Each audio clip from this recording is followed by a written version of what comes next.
Talk about a picture-perfect day. That's exactly what we have in the mile-high city of Denver, Colorado, as Fox Sports Ohio brings you Cincinnati Reds baseball.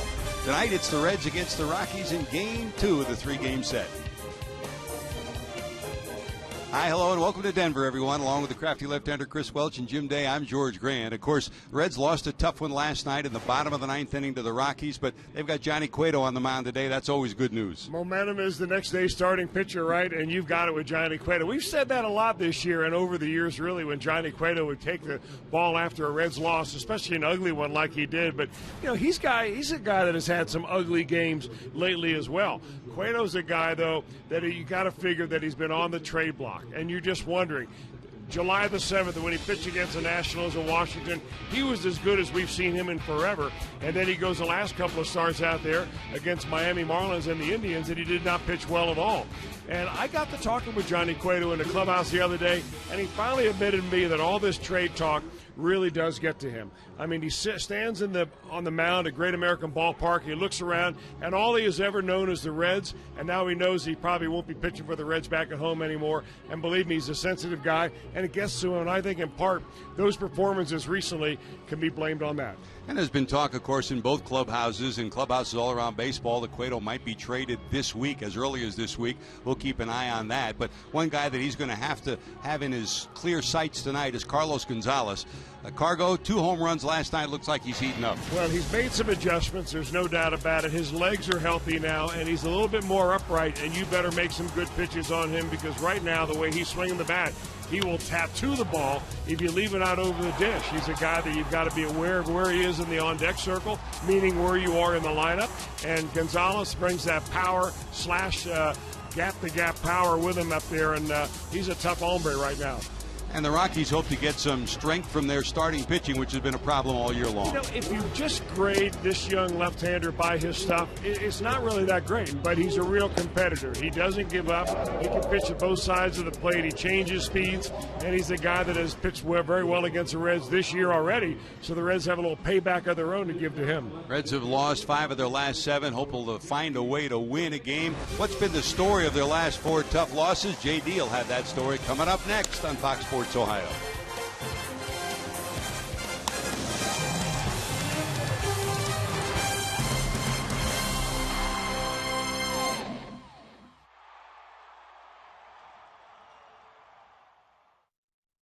Baseball at Fox Sports Ohio is brought to you by Cincinnati USA Regional Tourism Network. Stay close to CincinnatiUSA.com. By Chevy. Check out their award-winning lineup only at your Tri-State Chevy dealer. And by Skyline Chili. Feeling good? It's Skyline time. We're in the Rocky Mountains going down the rabbits. Come on with it. I love their outdoors here in Denver, Colorado. My producer says it looks like Jim Kelch. I beg to differ. I don't think that's going to happen.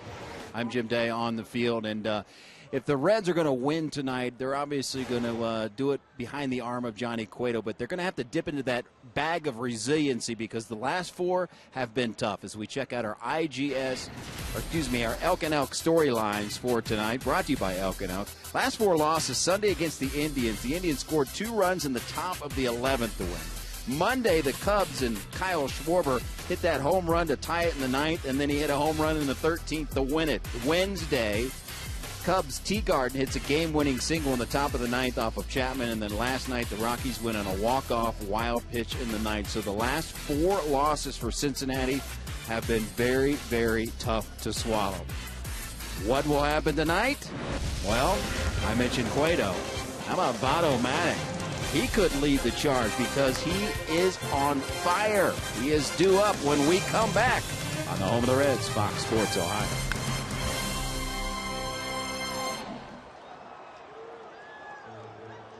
To bring your Reds baseball, Game 2 of the three-game set. Let's check Brian Price's Myers Reds starting lineup for Game 2 of this series as the Reds take the field against this Rockies team. Leading it off will be Brandon Phillips. Phillips with a 6-game hitting streak. And during that 6-game hitting streak, has hit over 350. Joey Votto, another big day yesterday, 3 for 5, including his 18th home run. He's hit in 7 of his last 8. Todd Frazier had a big run-scoring double last night. He hits third. Jay Bruce behind him. Pena, Bird, Suarez, Cueto in the 8th spot, and Billy Hamilton bats in the number 9 position. That's your Meyer starting lineup. And on the mound for the Colorado Rockies, it is 28-year-old left-hander Chris Russin. Well, this left-hander now making it the 10th start of the year. He's got a 3-3 record, a 3.8 earned run average. He's pitched once already against the Reds this year, and he pitched quite well. 7 innings of very fine baseball. That was actually his Colorado Rockies debut when Jorge De La Rosa, the scheduled starter, was scratched at the last minute, and they brought this lefty up to fill the gap, and he certainly did a nice job. Not overpowering by any means. What you're going to get is a little bit of this, a little bit of that, a cutter, a sinker, a changeup, an occasional slider, maybe even a curveball mixed in there from time to time. And he's a guy that the Reds have had a hard time figuring out, at least this year. You've got to be a little bit patient. Just because he goes out there and throws strikes doesn't mean you have to hack early in the count, because he does not have a put-away pitch that really should put any kind of fear in hitters. Let's check your forward defensive alignment for the Rockies. Neither team committed a miscue last night. The Rockies 8th in the league in defense with 57 errors on the season.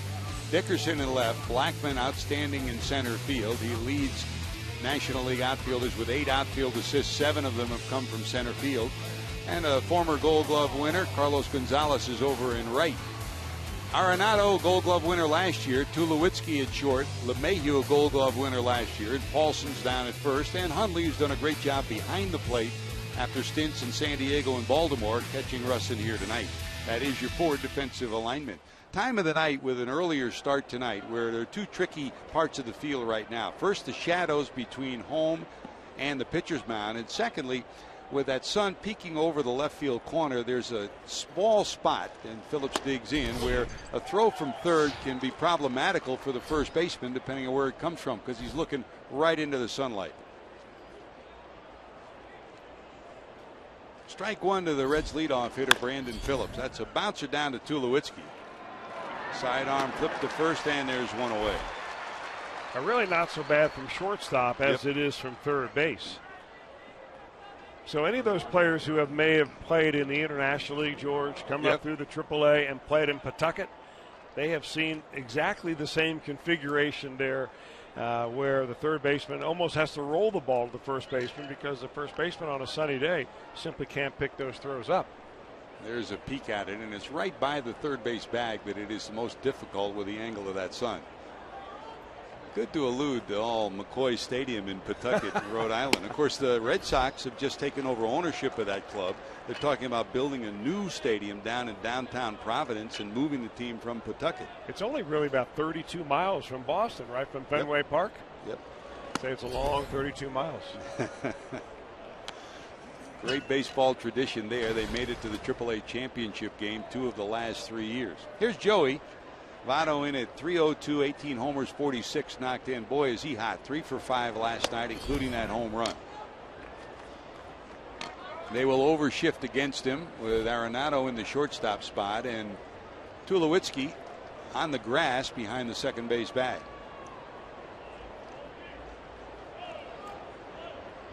Two balls and 1 strike to the Reds first baseman. He shows bunt. Joey tried to bunt last night and bunted it foul down the third base line. This one he just missed completely, and it's 2-2. Now it's time for tonight's IGS Bringing the Energy numbers. Joey, since the All-Star break, he has hit in 7 of 8, 548 average, including the 3 home runs and 6 multi-hit games. Pretty good numbers, Chris. Those are All-Star numbers. I'm wondering if maybe Votto really wants to make a statement, a personal statement. You have to figure that he felt somewhat left out. The fact that he did not make the All-Star game this year, a year in which Cincinnati hosted all the All-Stars, and he probably hunkered down at home and thought, I better put on a pretty good second half. And he is off to a great second half start. 3-2 line fouled. He is a driven personality in that he wants to be the best that he could be. He wants to produce the numbers that he feels he's capable of producing. He doesn't really answer to anybody else's drum other than his own drum beat. And you know that he sat home during the All-Star break, first tinkering with his swing mentally and then physically, but also trying to take a second half and make those who didn't vote him to the All-Star game take notice. 3-2 again. Two Hopper down to second. LeMahieu has it. Votto's retired, and there's 2 away. Oh, what a picture-perfect day today. 90 degrees at the start of tonight's ball game. Temperature in the low 90s during the afternoon today. Humidity 18%, Chris, and that's the beauty of Denver, huh? Well, it is the beauty of Denver as far as human creature comfort. But when it comes to pitching, that is not necessarily a friend of pitchers. Ball flies good here. It is a ballpark where it's tough to get good spin on your breaking ball. In fact, sliders seem to work better here than slow curveballs. For a guy who pitched here in the minor leagues, you learn something when you pitch here. You learn something about this city, but you also learn something about how difficult it is to pitch on a regular basis. Fastball missing in, but swing and a miss, and it's 1 ball and 1 strike. You seem to have to grind it out more here because an inning can get away from you here just like a snap of a finger. You cannot walk batters because anybody in the lineup has got home run power, including the pitcher. And you need to change speeds, and so far Russin has done exactly that. Got Joey Votto on a little sinking fastball down around the knees on a 3-2 pitch. Has Frazier way out ahead of that last swing. And you can't be afraid in this ballpark. If you're worried about how far the ball flies, then you're going to have a bad outing. I mean, you've got to be ultra aggressive, meaning pitch to both sides of the plate. And hitters have to kind of be relaxed. They have to know that in this ballpark, the pressure's on the pitcher and not on the hitter. Larry Benarth, former Major League pitcher and pitching coach, was the advisor to Bob Gebhardt when they came here, and they said to be successful here, you got to stay down, you've got to cut the grass high in the infield, and you need 3 guys in the outfield that can run like heck. And he said you need sinker ball pitchers. And of course, remember, they brought Billy Swift here, a veteran sinker ball pitcher, when they first moved to Denver in the early 1990s. They first played ball here in the major leagues in '93. A big hop down to short, picking off his shoe tops is Tulowitzki. Boy, he made a tough play look easy. 3 ground balls. The Reds go 1-2-3. There were rumors today that Johnny Cueto might be traded. Well, he's taking the mound for the Reds tonight. Earlier today that the Reds may have reached an agreement to trade number 47, Johnny Cueto, but right up until game time, everyone had their eyes peering into the Reds dugout. In fact, Michael Lorenzen started loosening up out in the bullpen and long tossed, and finally Johnny Cueto came out, and Chris, he's going to take the mound for his 19th start of the year. Well, he's had a pretty good year too. Obviously the earned run average is very good. He has not had much in the way of run support. That explains the 500 record of 6 wins and 6 losses. In his 18 appearances, he's had 11 quality starts. The league has hit around 200 against him all year long, and that's where it stands coming in today. Overall, 199 batting average against him. That's darn good. A strike one delivery to a guy who has been outstanding. Charlie Blackmon last night really won the game almost by himself in the bottom of the 9th inning. Reached on a bunt hit with the overshift against him. He stole second, went to third, and then scored on a wild pitch on an aggressive play. This one hit a mile to the upper deck, but away foul. That's a big bomb from Blackmon, who has 12 homers. We were impressed by him the last couple of years. Last year he was an all-star, and watching him this year, Chris, he's maturing even more. We've seen him make adjustments at the plate. I mean, you talk about pitchers making adjustments. Here's a hitter that makes adjustments. Votto gloves it. 1 away, Blackmon retired. Let's check that Colorado Rockies starting lineup for Walt Weiss. Weiss, the veteran major league infielder, 14 years in the majors, will send Blackmon as his leadoff hitter. DJ LeMahieu bats second. Tulowitzki in the number 3 spot. Carlos Gonzalez, who had the 2 home runs last night, hits in the cleanup spot. Nolan Arenado, another all-star along with LeMahieu, hits 5th. Dickerson, Paulson, Hundley, and Russin. That is 1 through 9, your Colorado Rockies starting lineup. Here's LeMahieu. Last night reached on a walk and a single. He was credited with a single when he hit one off the wall and right.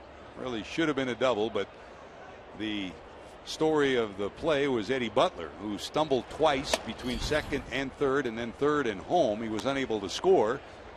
And when we came out to the ballpark today, we've seen it before, Chris. Remember the the wall plastered sign of a player slamming against the wall trying to make a catch? Well, they had Eddie Butler's body drawn in the dirt between third and home.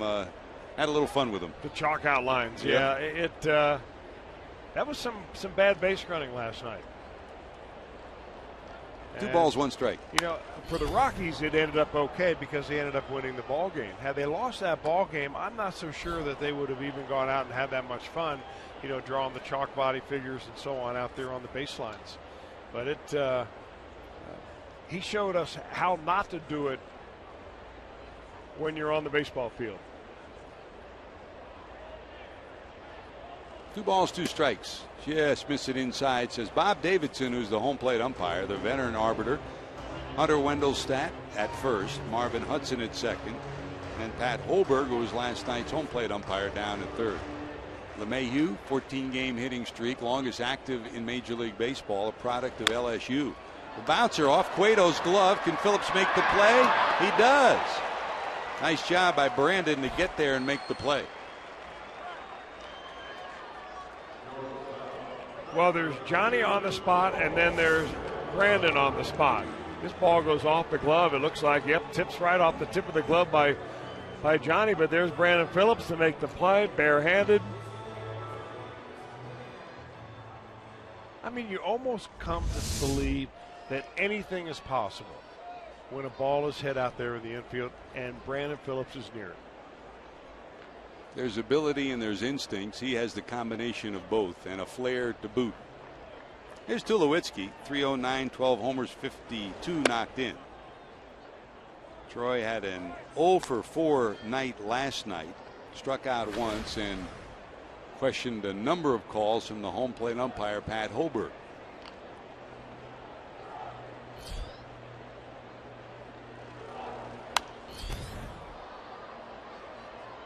Fouled into the right field seats. It's 1 ball and 1 strike. Tulowitzki is signed till 2020. When he's healthy, if you're putting together a baseball draft, he would be one of the first players you would take. And this year he is healthy again, finally. Hopped up. Is there going to be room? Giving chase is Pena, but he'll run out of room.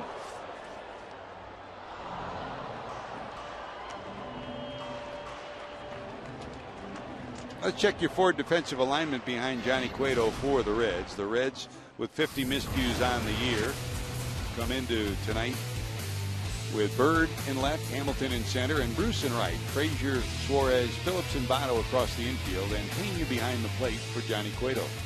That's the Cincinnati forward defensive alignment. To short, Suarez has it. That'll do it. So 3 quick innings, 6 ground ball outs for these 2 pitchers. Bruce leads it off when we return. Running heroics from last night, and it was a moment for him, well, to forget. Coming around third base, and this is a problem when he fell not once, but twice. And when we got to the ballpark today, there's the chalk lines that you guys are talking about right there. They put it right there by third base and then going to home.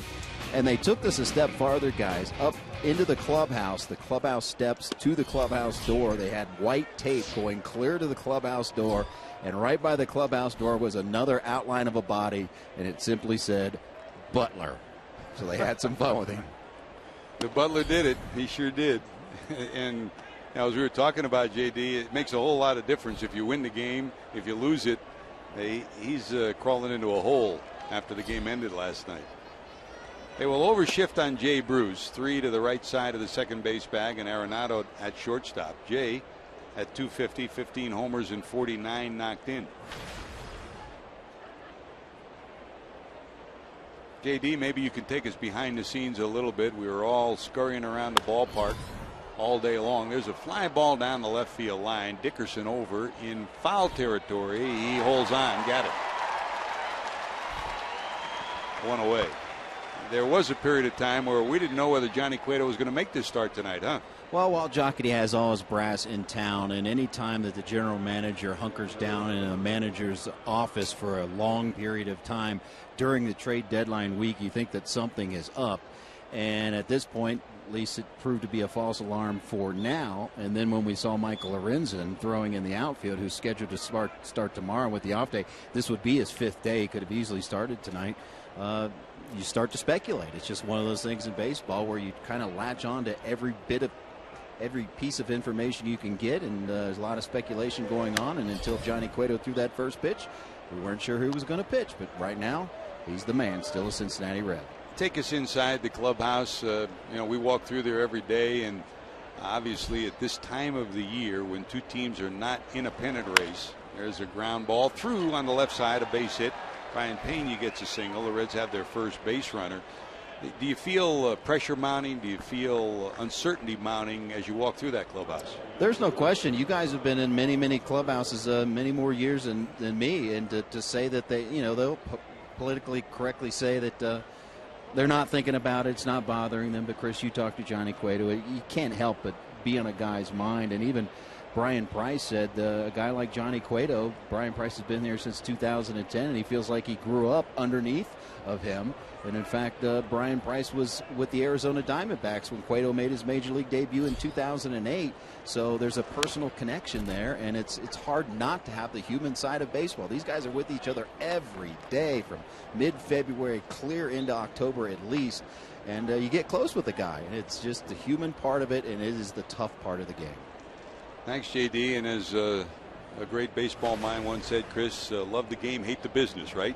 But it's part of the business. But nowadays, George, you're really not, again, I'm stealing this from someone else, but you're not trading players, you're trading contracts. And the only reason the Reds are even considering trading away Johnny Cueto or Mike Leake or Aroldis Chapman or fill in the blank is because of the business part of the game. A market the size of Cincinnati just can't sustain keeping all their players and the salaries that they would eventually have to have in order to stay around. So, and make no mistake about it, Brian Price, Walker Jocketty, and Bob Castellini, they don't want to trade Johnny Cueto. But the other side of it is this franchise could not afford a $200 million contract to keep him. It would not be prudent for the franchise, number one, and number two, would strap them in getting any other players. The reality of the game in this day and age, unfortunately. Well, the other thing is, George, is that what they're doing right now evidently is not working. I mean, because they're 15 games behind the St. Louis Cardinals. So, you want to make some changes, but I'm not so sure that Johnny Cueto is the problem. In fact, I'm sure he's not. Certainly not on the field. You're right. There's Marlon Byrd, 1 ball and 2 strikes. Bird's had some success against Russin, 4 for 8. By the way, if you missed it earlier today, Philadelphia shut out Chicago. That's one part of the story, 5-0. And the big part of the story is Cole Hamels a no-hitter. So his stock just went up another notch in this trade deadline period. Or did it? What happens to pitchers after they throw a 130-pitch no-hitter? They normally have a couple of rough outings in a row. Look what happened to Max Scherzer. Not that it's going to happen to Cole Hamels if he gets traded to another team, but it certainly is it's a very interesting, and the timing of it is very interesting. But I don't think it makes the overall price for Cole Hamels jump at all. Takes a little bit off, swing and a miss by Bird. He's retired. That's strikeout number 1 for Russin. And by the way, speaking of timing, here's another look at that pitch. The first 3-2 count that Russin has had so far. Make it the third 3-2 count.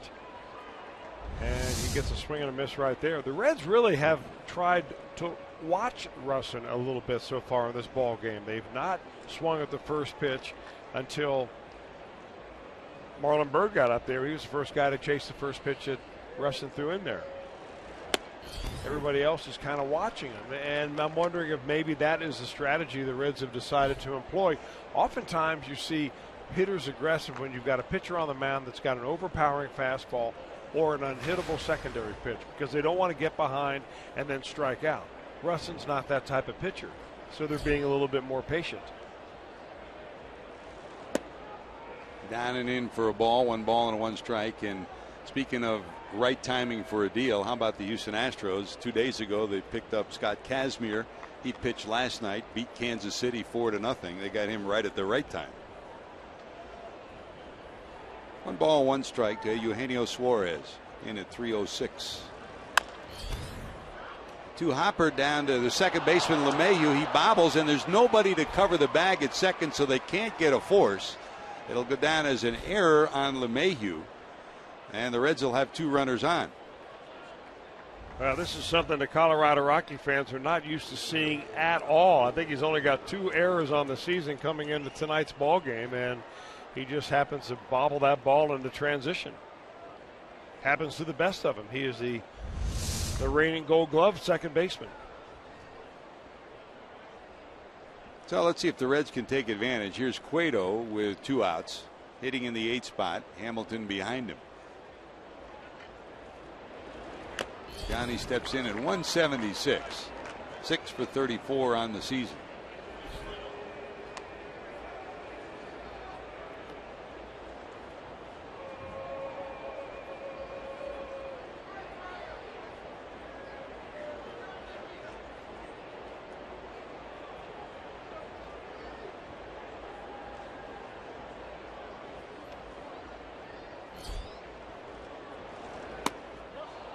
With Arenado back, showing bunt, misses it 0-2. You know, when Brian Price first went to the pitcher in the number 8 spot in the order, it seemed like the first 2 weeks it laid out perfectly. Yep. That, you know, number 6 and 7 hitter were getting on base. Here comes a number 8 hitter. Pitcher lays a bunt down, and you get things going. Lately, it seems like it's going the other way. Here you got a couple of runners on base, the inning extended with the error, and now the pitcher comes to the plate. You never really know. Game's smarter than all of us, isn't Yes, it sure is. Arenado has it. They'll go to first, and they'll get the out. Pena and Arenado almost collided with each other. Cueto retired. The Reds strand a pair. Still scoreless, bottom of 2. Of the Cincinnati Reds. It may not be reproduced or retransmitted in any form, and the accounts and descriptions of this game may not be disseminated without the express written consent of the Cincinnati Reds. And don't forget, you can watch every out-of-market game live or on demand in true HD on over 400 mobile and connected devices with MLB.TV Premium. Real-time highlights, live look-ins, pitch tracking, widget, and more every night on every device. Blackout and other restrictions apply. Visit MLB.TV for details. And boy, did it come in handy today. There was a bunch of us in the Reds dugout during batting practice huddled around Tomas Vera, one of the Reds trainers, and he had his MLB.com at-bat pictures of the game in Chicago with Cole Hamels going for his no-hitter in the 9th inning, and everybody's peering at his phone. Nice to be there. There's Tomas. He's always got all, he's like Tommy Hume. He's got all those guys. Remember Humey? Every place we'd go on the road, he'd end up going to some kind of an electronics store and come back with something new. I wonder what Susan did with all that when he got home. I don't know, because, electronic gadgets seem to wear out after about 2 months. But Tomas today, he's an avid bicyclist or cyclist, and he's the guy that went on a 37-mile bike ride this morning. Started at 7 a.m.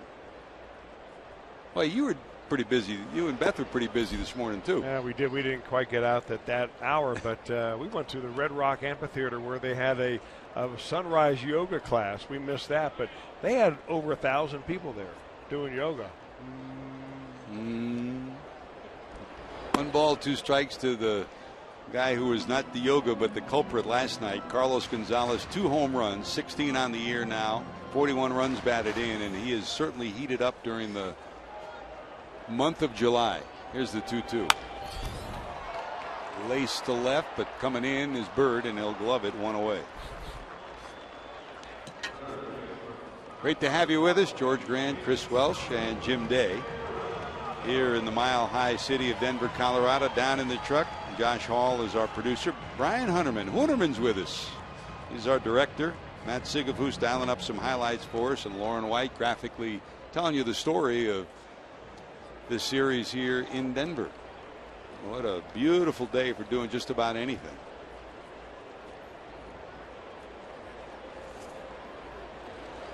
Here's Arenado, 286 on the year, 24 homers, 72 knocked in.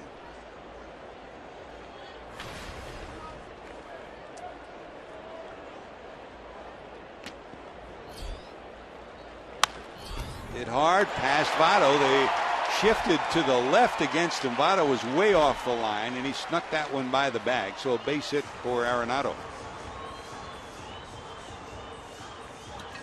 Sometimes you hit the ball where you least expect it, and you just can't react in time. It looks like he was simply late on that pitch and ends up getting it right down the first baseline by the first baseman.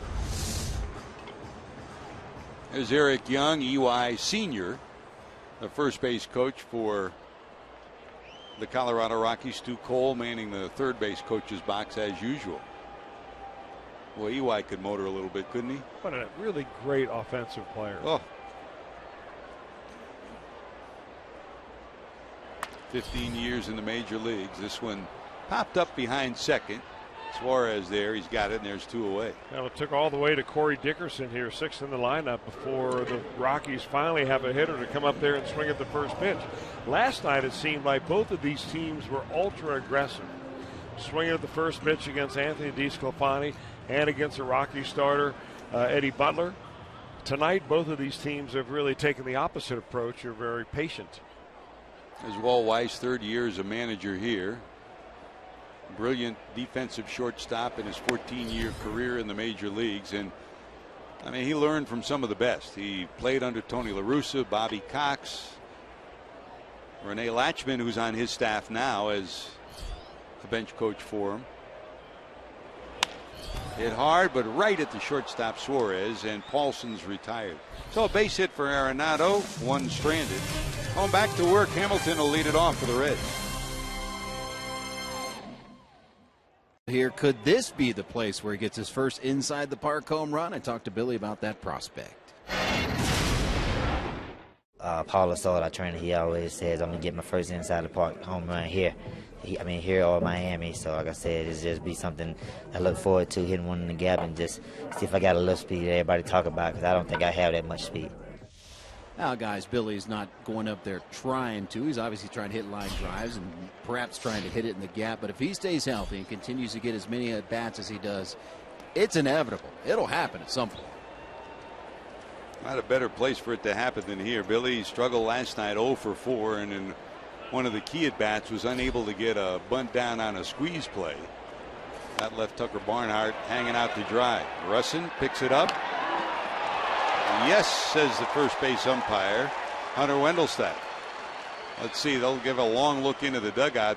Billy's not going anywhere. He's waiting. We'll see if the Reds with Rob Coughlin might challenge. It looks like they will not. Very difficult for us to see because of the shadows right here. Hamilton really getting down the line. That is a bang play. Billy thought he was safe, yep. And I think the Reds feel like he's safe, at least enough to go ahead and ask for an official replay challenge. They will challenge.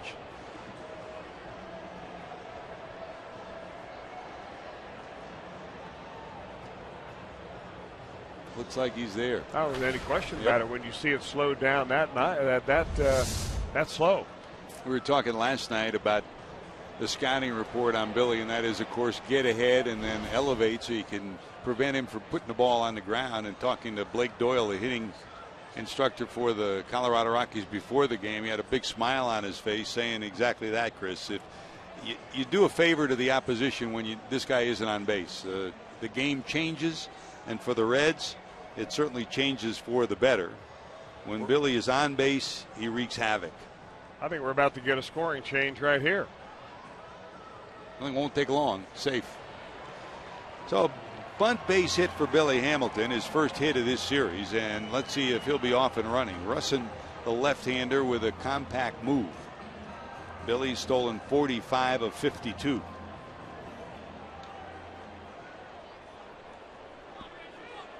And bunting for base hits, Chris, he's getting better. So if you see this bottom number right here, this 9 for 14, why isn't he bunting at least once a game? Once a night. Or maybe twice a game.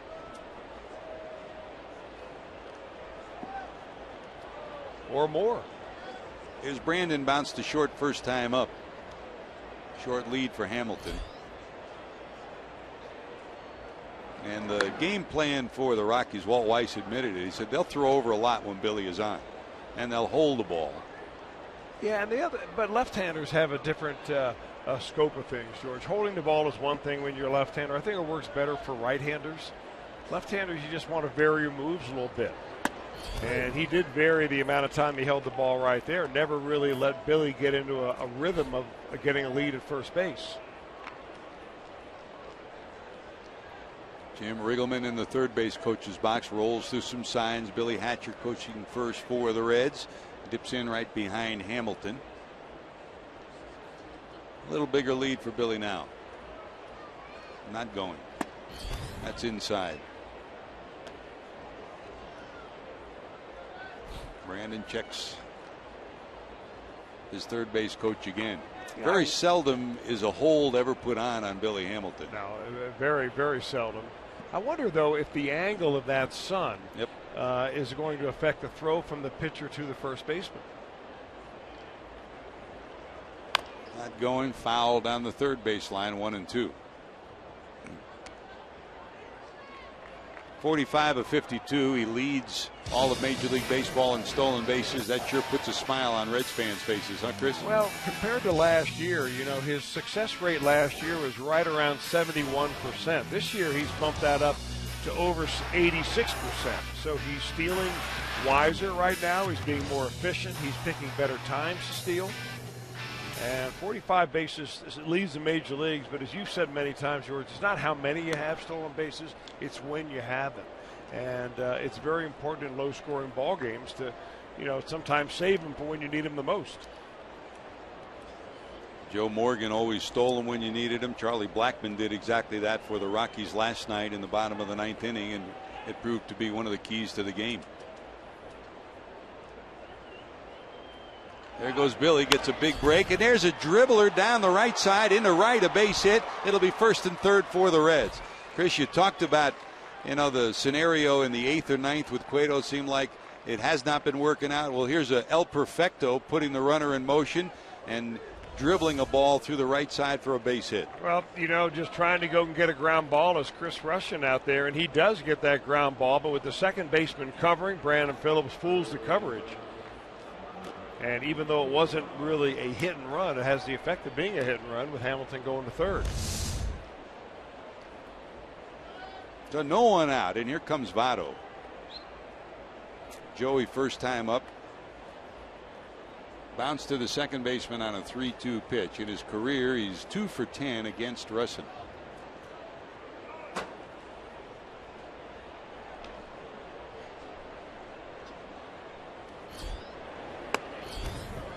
That misses inside for ball one. They'll keep the infield double play depth. Deep shortstop is Tulowitzki, and in tight at second is LeMahieu.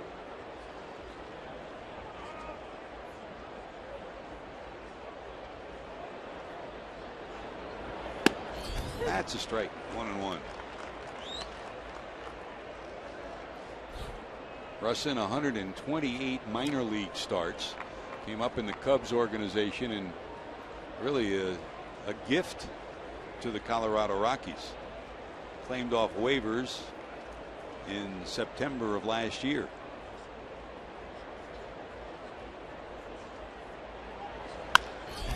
Line drive center field. That'll drop for a hit, and easily scoring will be Billy Hamilton. So Votto delivers again. He had 3 hits last night. 1 for 2 again here tonight. That is run batted in number 47, and the Reds have a 1-0 lead.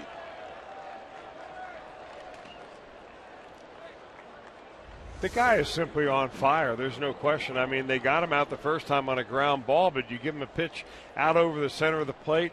One thing for certain right now, he's going to get the solid part of the bat on the ball. May not fall in for a base hit, but you're looking at a line drive waiting to happen when number 19 comes to the plate about now.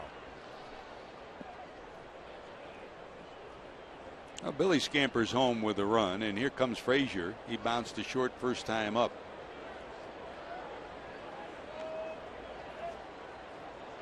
Phillips at second, and they'll try to pick him off. He'll get back.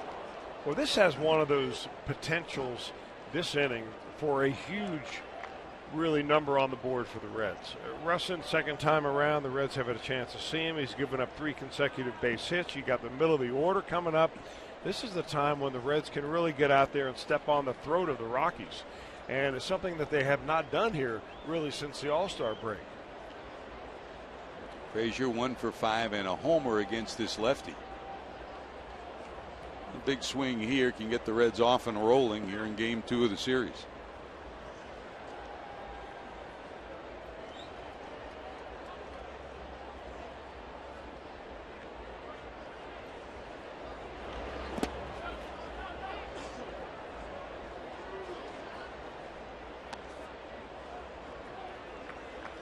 Boy, you watch the Rockies on TV or when we saw them in May back in Cincinnati, and you evaluate a team from year to year. Hundley's done a tremendous job behind the plate.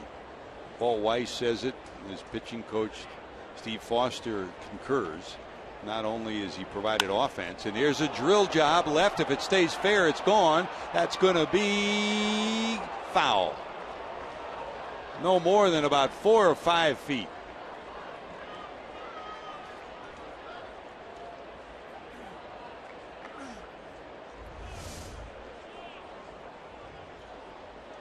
And oh man.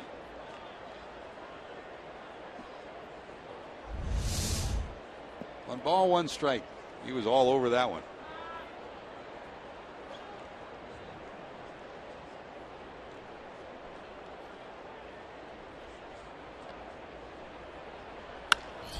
Hit pretty good to right.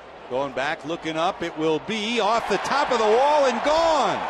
Well, he didn't go out to left. He goes out to right. Todd Frazier drills one to right field. Home run for Frazier, number 27, a 3-run shot. And the Reds open up a 4-0 lead here in Denver. Well, patience has really paid off for the Reds here in this inning. On the year, 27, and for the career, Chris, there is number 100 for Todd Frazier. It's got to feel so good for Todd Frazier. I mean, this year overall.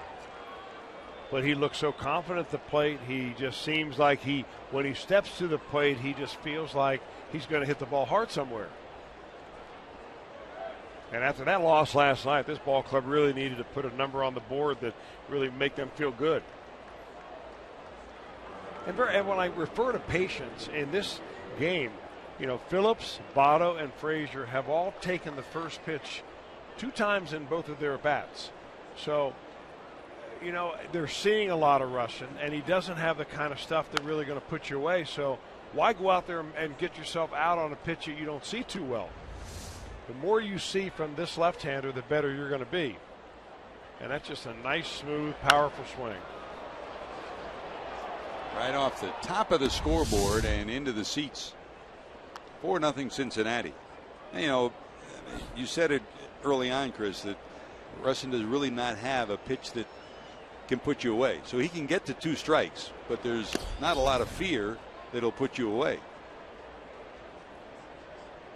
Big swing from the Toms River Tomahawker.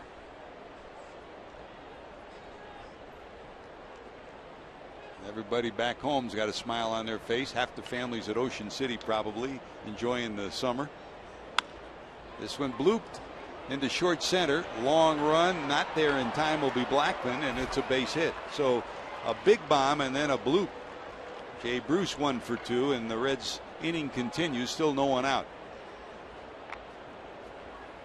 Well, just about everything that could go the Reds' way has gone the Reds' way this inning. Hamilton has a review of an out call at first base. That gets overturned. He steals second base, and in the process, the second baseman covers the bag. Brandon Phillips dribbles a little ground ball for a base hit. So Bruce on. And here's Pena. They got him picked. And he's out. Well, the Reds go to the well trying to steal one against Russin. Caught stealing first out of the inning.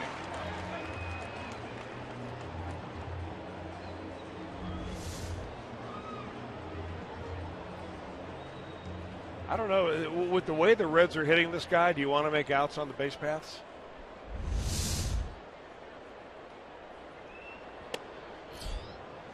I mean, I'm all for being aggressive. There's no doubt about it. But there's a time I think that fits a little bit better. Obviously, Russin is having one of those games and where things are not going well for him. Why hand him an out?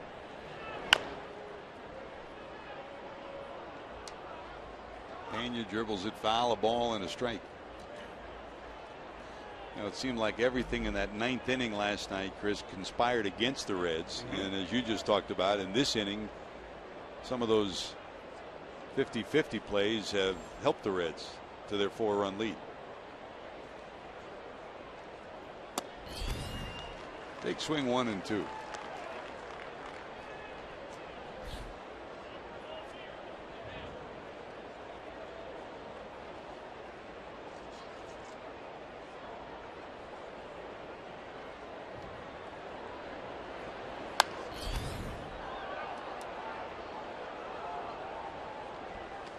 You know, we just saw Todd Frazier pull the bat boy aside and talk to him. And I'm just wondering, George, given the fact that that was home run number 100, I wonder if he's trying to put into motion the procedure to maybe trying to get that baseball back so that he can place it on his mantle next to the home run derby championship trophy that he's got.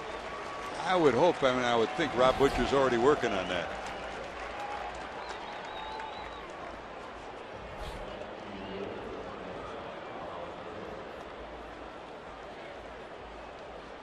We'll have to have JD check that out and track it down. We could give him a signed Jim Day Fox Sports Ohio cap. Trade him. I think he's probably going to head up into that area and maybe find the person that has it or had it and negotiate a deal. Pena retired for the second out. Here's Bird, who struck out first time up.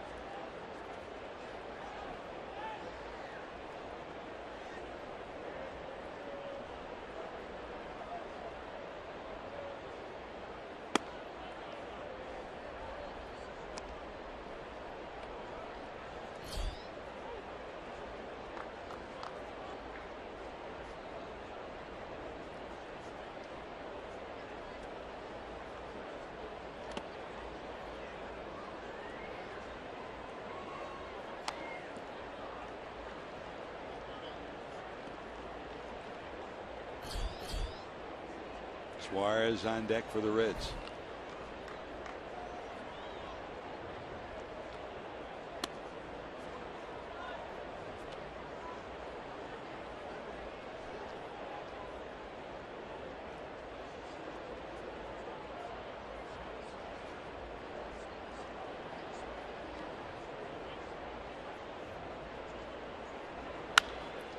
Ripped into left. That's a base hit for Bird. So Bird, who came in 4 for 8 against Russin after striking out, drills this base hit to left. And the Reds, with 2 outs, have another runner on. And here's Suarez. There you see Bird shading his eyes, and right behind him, Billy Hatcher the same, trying to get a read on the pitcher in between Sunshine.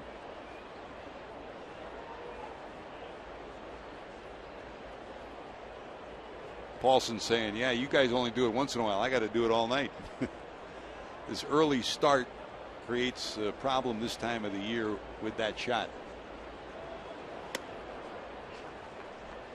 I would think, though, George, that this would really act as in a favor of the home team. They're the ones that has to. Yep. They see it more. They probably can develop a strategy a lot more efficient than what the Rockies, than what a visiting team would do, which is maybe don't throw over to first base. Ripped past the second baseman LeMahieu on the overshift. Rounding first, going to second will be Bird. And all the way to third will be Marlin. So Marlin's at third. Suarez is at first, and the Reds first and third. Now you take back that stolen base, and the Reds would have another run. Well, Russin now has faced, 8 batters in this inning, and he has retired only one of them. He did pick a guy off for the second out of the inning, but the strikeout of Pena is the only out that he's gotten. And right now, you know, with a little bit less than major league average stuff, his location's not very good tonight. And that's a combination that'll probably get you to the bullpen pretty quickly. That and the fact he's right around 60 pitches. I think that's exactly what Russin just did. He turned around to take a look at the bullpen, see if anybody was up. No one is up right now. He does have Cueto coming to the plate here. Johnny bounced out in the second inning. That came with 2 runners on.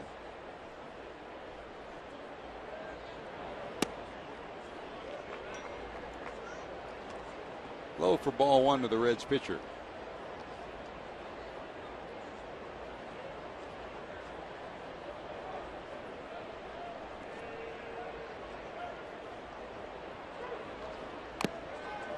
Again, shows bunt, fouls it off, and it's 1-1.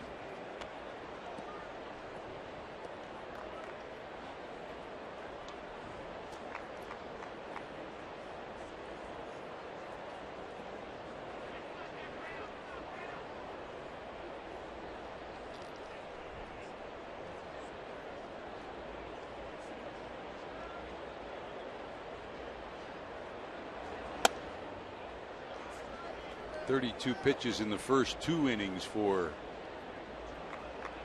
Russin, and this is his 30th pitch of this inning.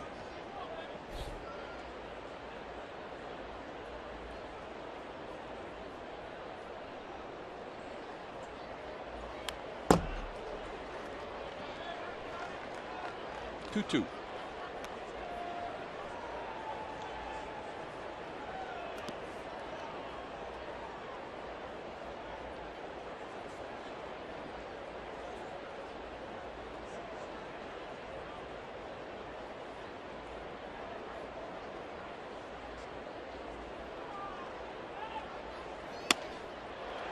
Finally gets out of the inning, but 9 come to the plate for the Reds here in the 3rd. The big bomb was home run number 100 of his career for Todd Frazier. That gave the Reds a 3-run boost and a 4-0 lead.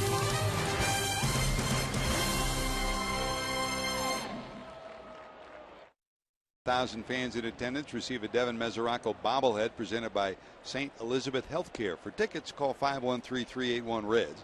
Visit select Kroger locations or reds.com/tickets.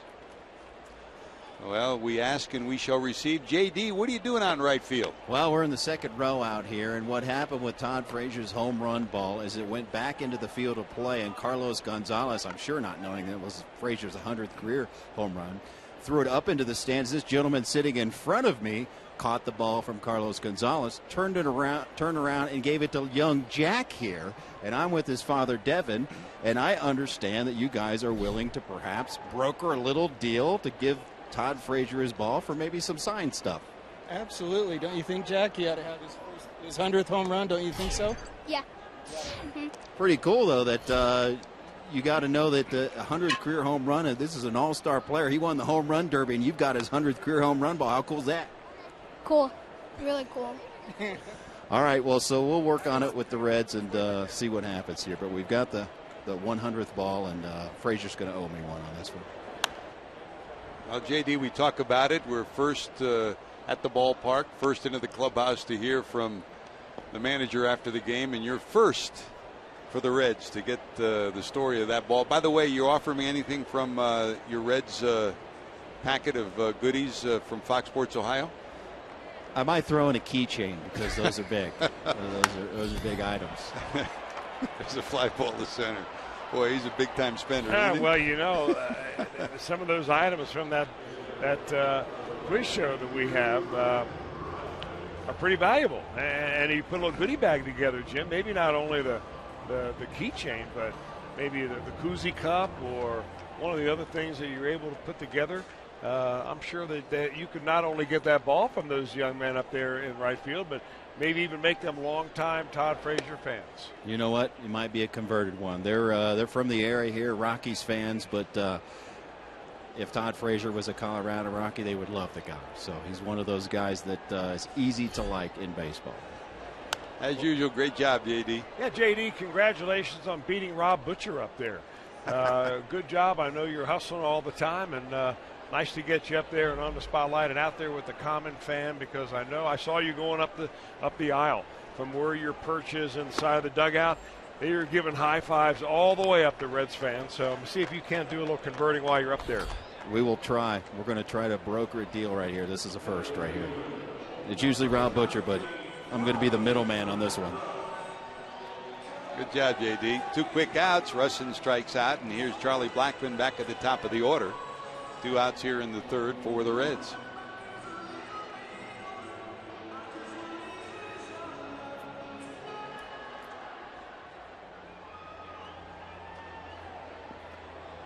When it's all said and done, Chris, your career's all over. 100th baseball sitting on your mantle for the Frazier family will be pretty neat. Well, all of the stuff that you collect along the way is neat one way or another, but that one is going to have a little story attached to it. That it hit the railing before it went into the stands, or then bounced back onto the field. Now, of all the things from your career, what do you cherish the most? Boy, George, you know, one thing, I have an audio cassette tape of Joe Nuxall interviewing me as a rookie when I shut out the Reds. And he and I both were having fun, and we both sounded nervous. Round in third, heading for home. Johnny Cueto zip, zip, zip in the third. The Reds have a 4-0 lead. Hamilton, who started it all with a base hit, starts it again. Hashtag Ohio Data Strong fan, and you just might see yourself in an upcoming broadcast brought to you by T-Mobile. Here's Billy. Hamilton started it all, leading off in the top of the third.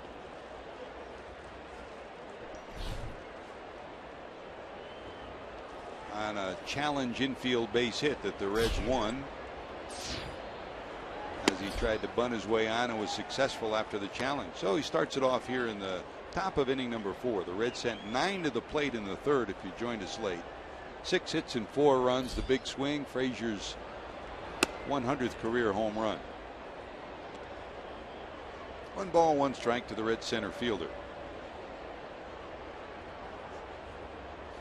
Phillips and Votto to follow. He rolls one to the right side, almost got it by the first baseman Paulson. It rolls foul. We'll try it again, 1-2.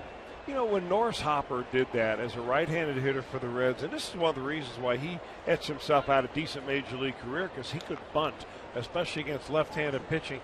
He would bunt that halfway area between pitcher's mound and first base, and he would force the first baseman to field the ball.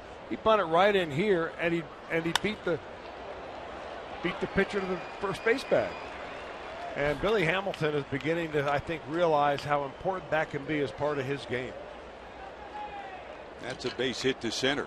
And you know, Delano Shields, the manager down now at Louisville for the Reds, has spent so much time the last couple of years in a situation like that with a left-hander on the mound. Delano, just as Tim Raines told Delano when he was coming up in Montreal, the key player is the second baseman. Where LeMahieu is and was against Billy, there's no way if he bunts it past the pitcher that LeMahieu can ever get to first to cover the bag with the first baseman charging. It's a weapon that, as Billy gets better, it'll be more lethal for him. Here's Brandon. Phillips bounced to short first time up, and then with Billy running in the third, he dribbled one through the right side of the infield to put runners at first and third for the Reds. All right, now what do you do if you're the Rockies? If Billy Hamilton goes to second base, does the second baseman cover or does the shortstop cover? Last time second baseman covered and he opened a hole on the right side of the infield.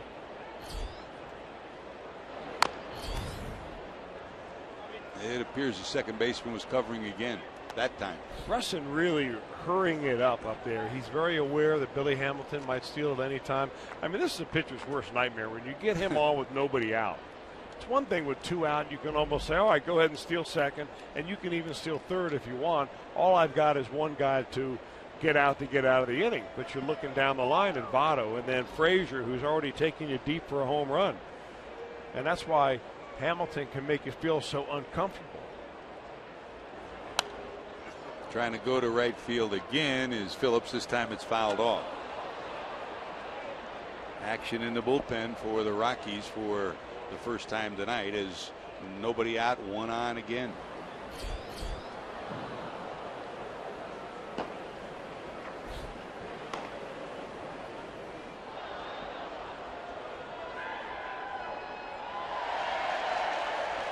Good news is for the runner at first, now that as the sun starts to set here in Denver, no longer you're peering into that horizon with the sun glaring in your face as you lead off first.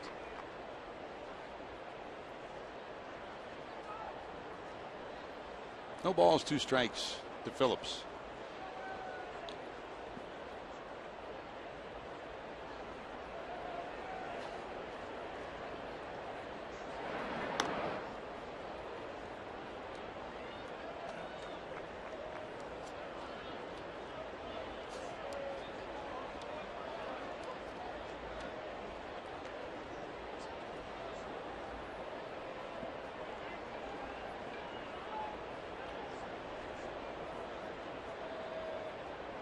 I'll throw over one more time.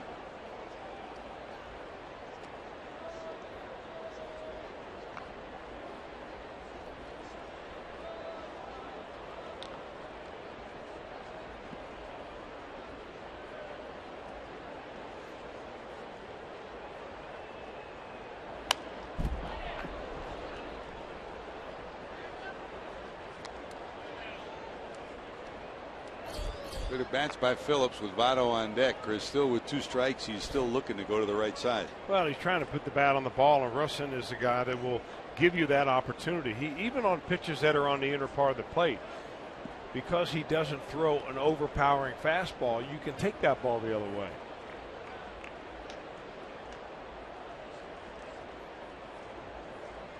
There goes Billy. This one bounced down to third, but foul.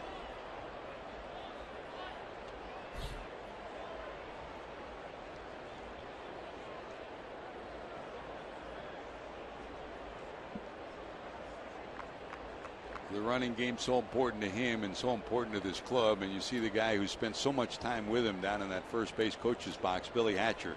What a great base stealer he was, Chris, and he little by little is trying to impart knowledge every day in the clubhouse and on the field to help Billy be the best he could be. Swing and a miss on the changeup way out in front is Phillips. He's retired. First out of the inning. Billy Hatcher plays much more an important role in this ball club than just first base coach. I mean, he is one of the most knowledgeable baseball guys you'll ever talk to, and you can strike him up about any topic in baseball at all, and he'll come up with maybe a little insight that you haven't even thought about before. And if players aren't listening to him, it's their own fault, because he's a wealth of knowledge. Now here's the situation. Here's Votto. They'll overshift. If Hamilton steals, he could go all the way to third, with Arenado way over in the shortstop spot.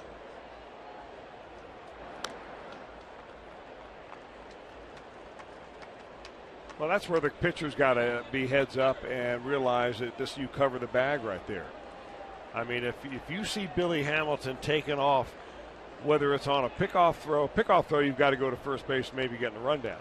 But on just a straight stolen base, you've got to turn around and head to third base, and maybe it should be the catcher, Nick Hundley, to remind him about that.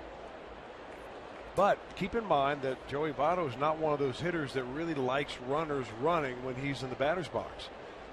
Some guys just don't like that. They get distracted. Votto's made that clear.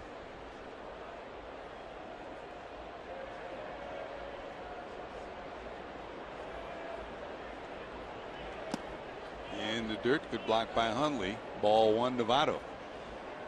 Joey first time up on a 3-2 pitch, grounded to second, and in the third hit a bullet line drive to center field that produced the first run for the Reds in a 4-run inning.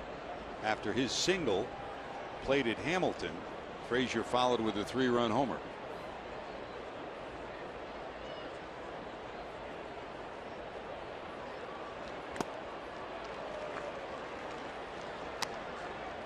One ball, 1 strike.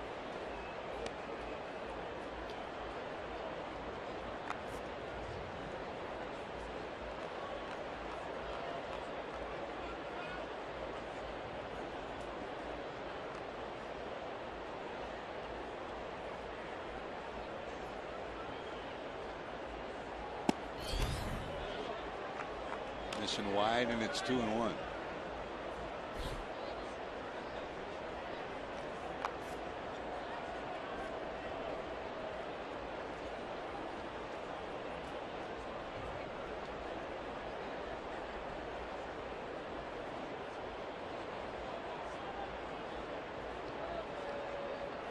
There goes Billy. They got him picked. The throw will be wide, and Billy's on his way to third.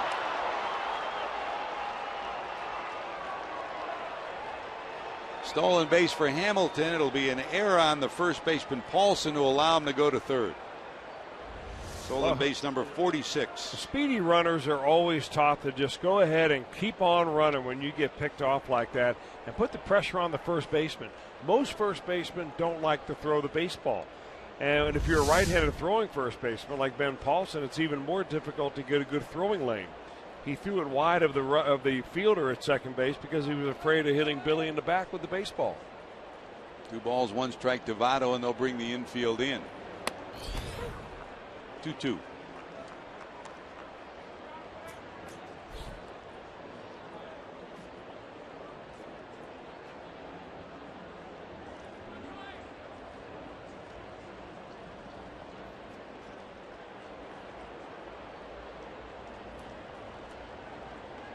To Joey. All 4 infielders edge of the grass. That's a hard hit ball. Tulowitzki will freeze the runner. And Billy's coming to the plate. Here comes the throw. He is out, says Davidson. Boy. I think this is going to be challenged also. Billy's looking into the Reds dugout. Brian Price looks back at him, and they'll wait and see. I mean, could the Reds challenge twice and win twice? We'll find out. We'll hold it here as the last challenge took only 1 minute and 2 seconds. It looks like he's in there again, Chris. It certainly does. I mean, he doesn't get tagged until he's down around waist high, and his hands are already over home plate. Man, the man with the happy feet looks like he gets the hand in there again. Take another look from the other angle. You know, it looks like he's accelerating through the slide, which is something you hardly ever see. The call by Bob Davidson was out at home, and for the second time tonight, the replay officials back in New York will make a decision.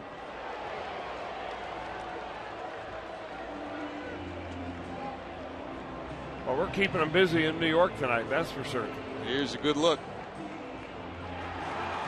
They got it right, and they changed it to safe. Safe, and the run scores. 2 for 2. Credit Rob Coughlin with good work for the Reds, and credit Billy Hamilton, the man with the happy feet, for getting the Reds rolling. You know, we talk about it so often, how much he means to the Reds. The Reds are 24-10 when Hamilton scores a run, and they're 18-42 when he doesn't. Well, so far, he's helped the Reds to a 5-0 lead. How do you score that? You don't give Joey Votto an RBI, do you, on a ground ball to shortstop? He wasn't running on the play.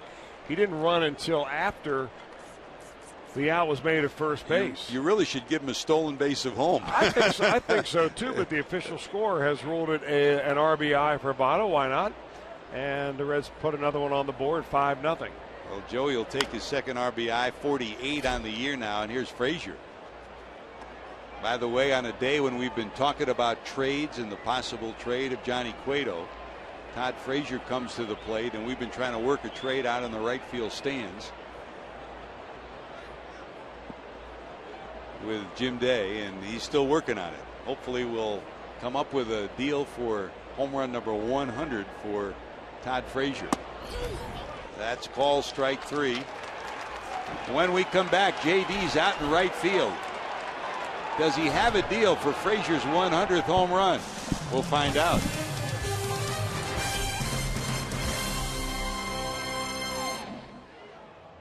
I'm Jim Day back out here in right field. Young Jack did have the 100th career home run ball. Now, guys, I'd like to say that I brokered the deal. I did play a part in it, but the Reds were one step ahead of me. Can I show this real quick, Jack? Check this out. The Reds already had this ready. It is a ball in a case, and it says Todd Frazier, Cincinnati Reds exchange ball, 100th home run, and they put the date on it, July 25th, 2015. It is encased, and it is signed by Todd Frazier, and they came to Jack and his father here, and they exchanged the ball. Let's give it up for him. No doubt about that. Now, this gentleman right here, again, Mike caught this ball and then turned around and gave it to a kid. And Mike said, this is what it's all about. When you catch a ball, you've got to give it to a youngster. And at that time, he didn't know that it was a 100th career home run ball and doesn't regret it. But how you feeling now? This is pretty cool, huh? Uh-huh. It's really. Now, Dad, you got a picture of the ball, him holding the actual ball, and that thing's already online, right? I'm pretty sure it's posted up there somewhere already. So, yeah, he was pretty excited about it. Well, you never know what you're going to get when you come to the ballpark. So a special story out here. The deal has been brokered. Todd Frazier will get that ball, and it's going on the mantle. Good job, J.D. Good job by the Reds. And by the way, J.D., why don't you sit out there because Jay Bruce will be up next inning leading off. He's one home run behind Barry Larkin on the all-time Reds list for number 9. He's got 197, Larkin 198. Maybe you'll get 2 of those tonight. You know, I will stay out here, and Jack wanted to say one more thing if you can. Jack, go ahead. I want to congratulate Mr. Frazier for hitting his 100th home run. Is that beautiful? That is awesome. Good job, buddy. Outstanding. Isn't it great coming to the park, Chris? We have the best job in the world, or what? Well, you know, that's a great moment. And kudos to Jim Day for getting up there and for the Reds to make it easy to get that home run ball back for Todd Frazier and get that young man Jack on camera and have his broadcasting debut right on the. He'll have a mentor there with Jim Day. Down to third, Frazier has it. 2 away, and meanwhile, J.D. stole somebody's seat. He likes it up there in that first row, doesn't he? He's in the front row.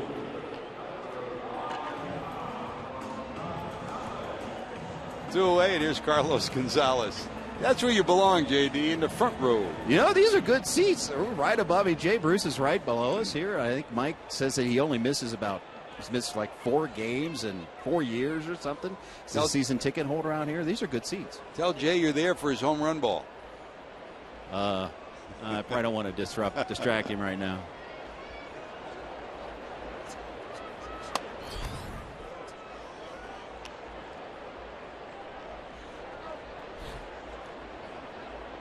Nothing Reds with 2 away here in the bottom of the 4th.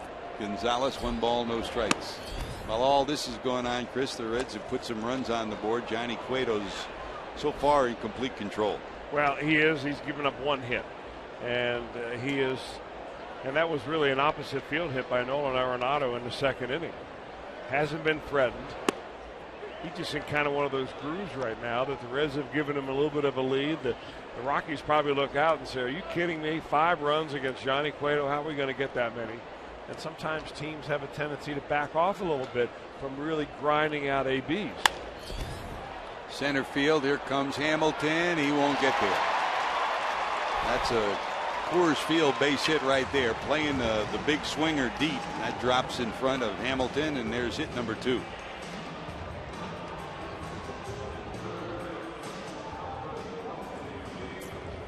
Now Johnny knows how to pitch and knows where to get his outs. Cueto is in the driver's seat. Arquilla in the driver's seat.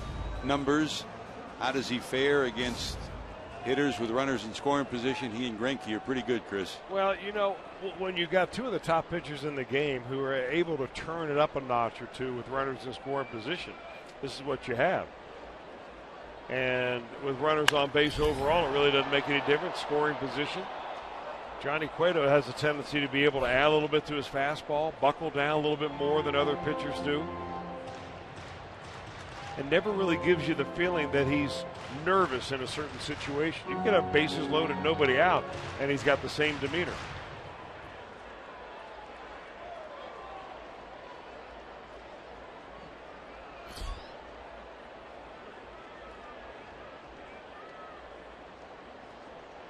Strike 1 to Arenado, who's single first time. This one laced into center, but there's Billy. He hauls it in, a base hit, a runner stranded. The Rockies have stranded 2. Cueto's got a 5-0 lead. Here comes Jay Bruce. On Fox Sports Ohio, being brought to you by your local Ford dealer. Ford, go further. By Meyer, find more for a healthier you at Meyer. And by Cincinnati Children's, ranking 3rd in the country on United States News and World Report's Best Children's Hospital. Beautiful scenic area all around this Denver region. Beautiful day today. Temperature at game time 90 degrees. A picture perfect day. And so far Been picture perfect pitching for Johnny Cueto. He's got a 5-0 lead. We go to the top of 5, and here's Jay Bruce. Slide out and single. Bruce sends this to the left side, high in the air, but it'll be out of play.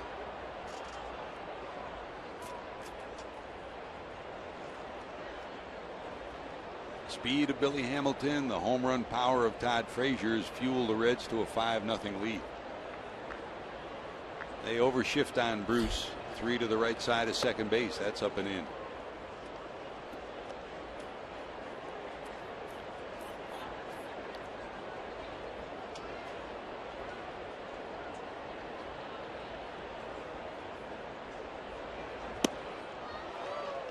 Big swing and a miss. 1 and 2 to Jay.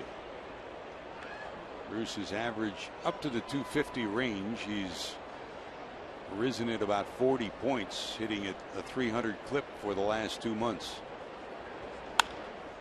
Line to left. That's a sinking liner, and he's got a 2-hit ball game. Leadoff hitter on again for the Reds.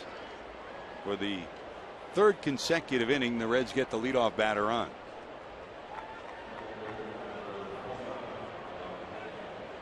Here's Pena, singled and struck out 1 for 2. Through 4 innings, and we have 1 man on in the 5th inning. Chris Russin has thrown 88 pitches. When he pitched 7 innings against the Reds back on May the 26th, he went 7 innings overall and pitched 90 pitches total in that game.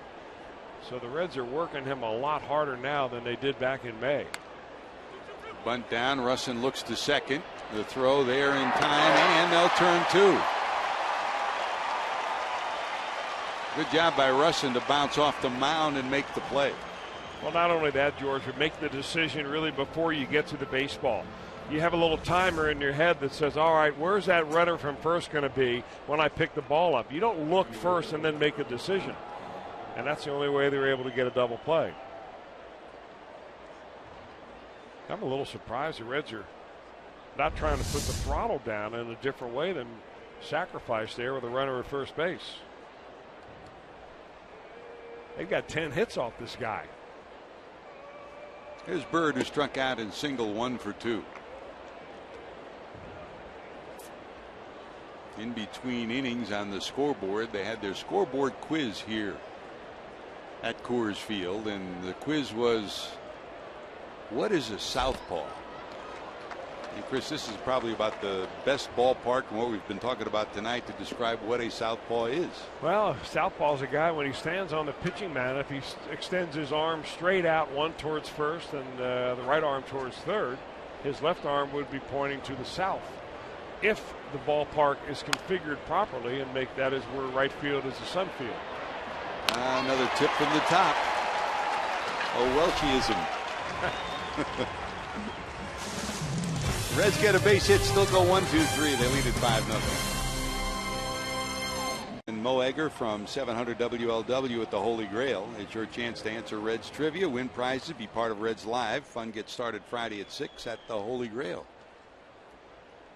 Well, the Holy Grail, of course, in and around Great American Ballpark, a great place to enjoy baseball and enjoy downtown Cincinnati. Same story here, Chris. I mean, after the game last night, it was great to walk around in this downtown area. You and I had a chance to see full well how the fans not only enjoy their baseball, but enjoy this area that at one time was just a desolate area before this ballpark was built. It was a warehouse district. There weren't a lot of people living down here. There were just a lot of empty buildings, and they were able to take control of the area and put the stadium in. Beautiful stadium. It sits below street level.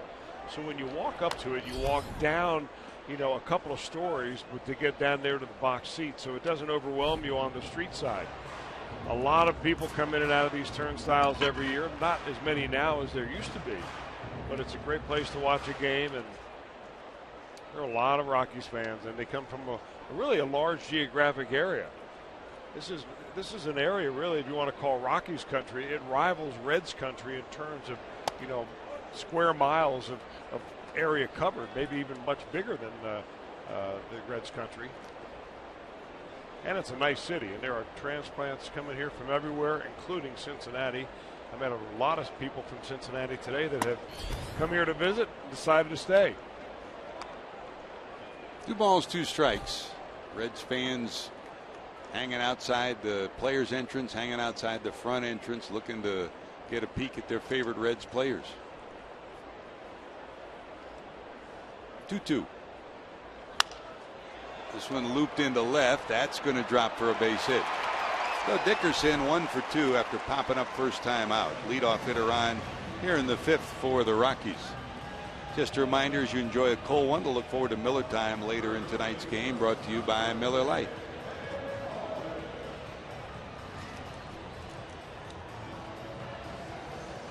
So leadoff hitter on in the 5th, and that'll bring up Ben Paulson.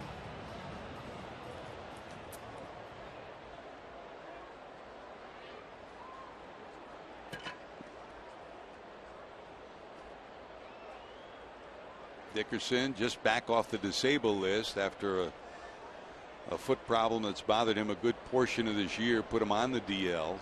No stolen bases on the year thus far as the Rockies are down 5-0. Paulson lined to short first time up. Reds double play depth in the middle of the infield.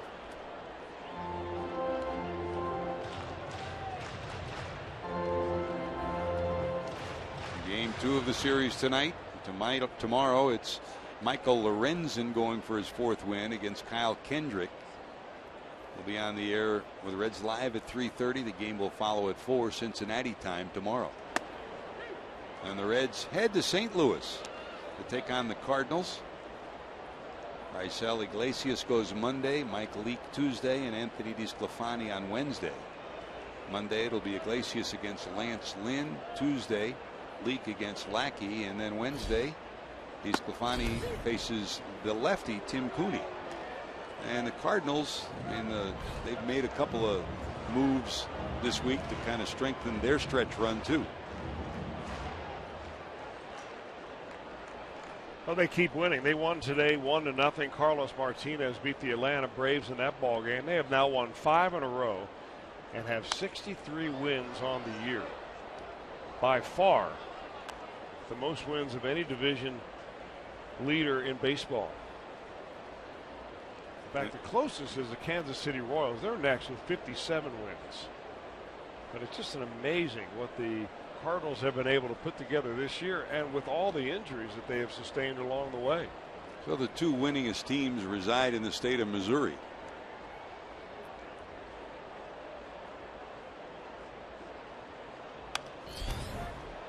Remember the I-70 series in 1985? People went by train between the 2 cities. People thought, why would anybody watch this World Series? It's only a Missouri World Series. It turned out to be the highest rated World Series ever because it was great drama.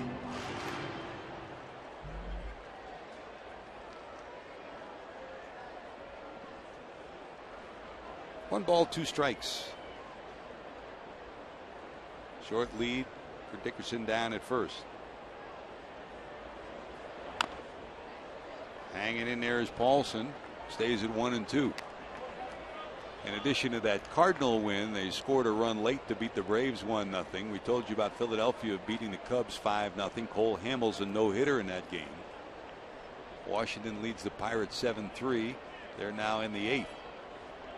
And the Mets leading the Dodgers 14-2 in the 8th. Votto will get 1 at second to return to first. Yes, in time as Cueto covers the bag well.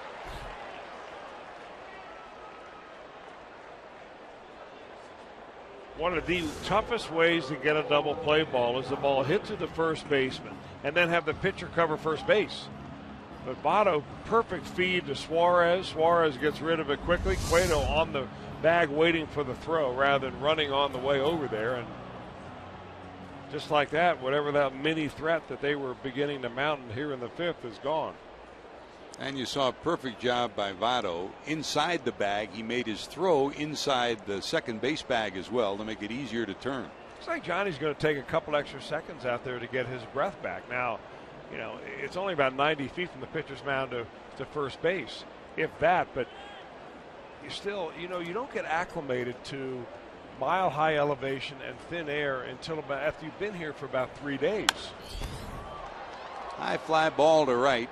Bruce looks up, puts it in his pocket, and even with the base hit, it's a 1-2-3 inning. Johnny's got a 5-0 lead. Suarez will lead it off. plus the first 25,000 fans in attendance receive a Devin Mesoraco bobblehead presented by St. Elizabeth Healthcare. For tickets, call 513-381-REDS. Visit select Kroger locations or reds.com/tickets.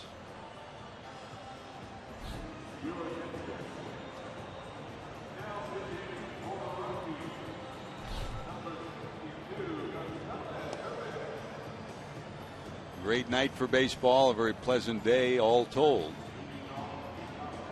And for the Reds, the smiling side of the scoreboard to boot. Russon's day is done. 5 innings, 10 hits, 5 runs. And new pitcher for the Colorado Rockies. This is a Rockies bullpen that has 5 right-handers and very odd, Chris, 4 left-handers, but it's a much-used bullpen as well. Well, it is, and you always figure that's going to happen in Colorado anyway. Gonzalez Hermain is coming into the ball game. He started the season with the Cubs, pitched 6 games there, and now he's with the Rockies. Signed by the New York Mets out of La Romana, Dominican Republic. So that's Jumbo Diaz's town.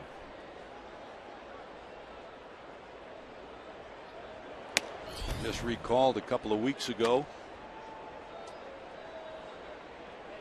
a big number 62 takes over for Russin, who somehow got through 5, allowing the 10 hits and 5 runs. And did not walk a batter, and he struck out 5.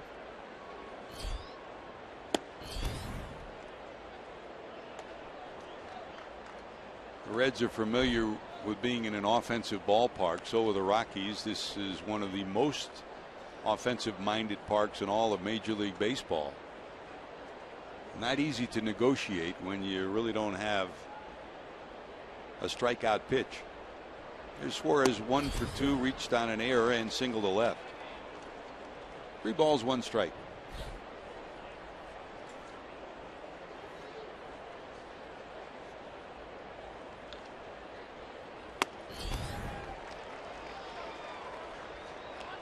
And we'll go full 3 and 2. And one thing you've always said when we come here, Chris, you can't walk people. Well, this team is averaging nearly 4 walks a game. It's always been a problem here in Denver. That's hit hard, backhanded by Tulowitzki, the long throw. They've got the Red shortstop, 1 away. Well, what happens with pitchers, George, is that nobody wants to get hit. So you feel like when you start giving up hits or you're giving up home runs, you feel like your stuff's not good enough. So you try harder. You try to snap off your slider a little bit harder. You reach back for a little bit more on your fastball. And then you nibble around the corners a little bit more, and that's where the walks come in. But the mindset of the pitcher here is that I'm not going to throw a complete game, and I'm not going to throw a shutout. I've got to go out there and just battle every hitter and see what happens at the end of the ball game. And hopefully your team is going to score more runs, because you know eventually it's going to be an offensive game. Most of the time that's the way it plays out. 1 ball, 1 strike to Cueto. In the Reds lineup, he's the only Red without a base hit thus far. A ground ball to third and a strikeout. That misses low. We were talking, though, over the last couple of nights, last night especially, George, about the humidor and what difference it has made. They take all the baseballs now and they put it in a humidor to make sure that they don't dry out, get a little bit lighter, the skin gets tighter, and they don't go as far as they used to. I mean, when this place opened in 1995, I mean, there were a ton of home runs hit, 241 home runs overall. That averaged 3.3 home runs per game. In 1999, you know, when the Blake Street Bombers were in their best, they were hitting over 300 home runs a year here. You know, then you bring the humidor into existence in 2002, and it dropped from 268 down to 232. Now you start testing for drugs, and it goes from 221 to 170. So as I mentioned last night, the combination of light air, elevation, and chemicals, this was really a home run paradise. Johnny looked like he tweaked his right hand as he swung the bat. Take another look. Flaps his right hand and very slow to get out of the box, and still shaking it as he heads back to the dugout. I'll tell you what, there is a collective holding of the breath right now of people around Reds offices. And they will not exhale until they see him come out on the mound again.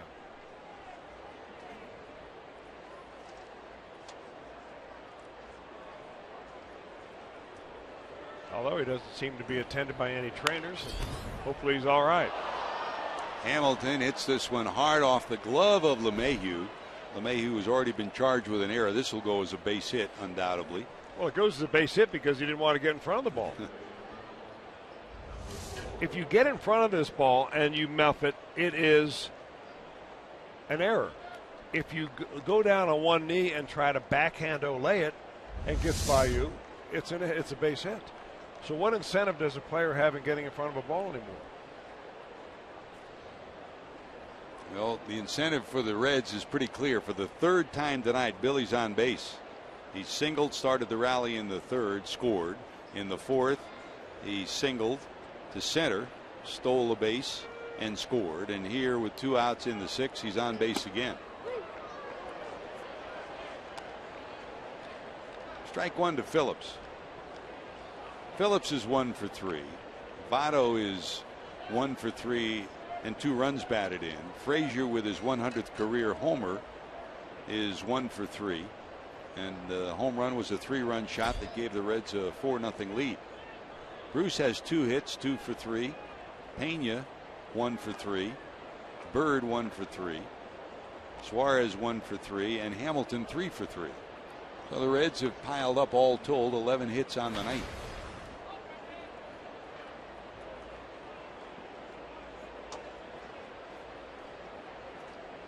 That's the first baseman Paulson telling Germain to keep the ball down if he throws over there, as that sun has peaked out again.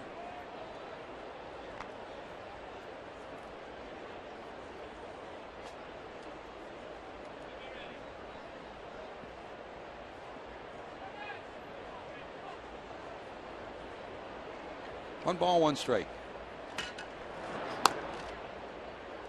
Russin kind of flipped it over there. Germain's he didn't make it easy for the first baseman.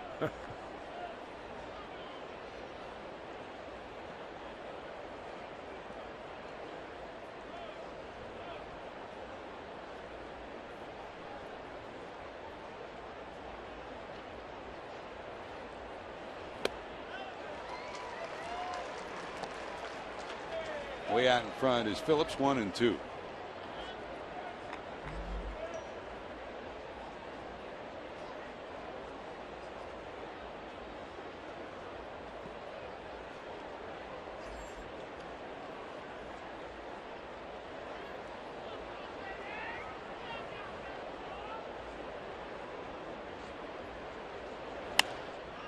This one looped to left, but over there is Dickerson. He'll glove it, and that'll do it. The Reds get a base hit, their 11th of the night. Nothing to show for it, holding on to a 5-0 lead.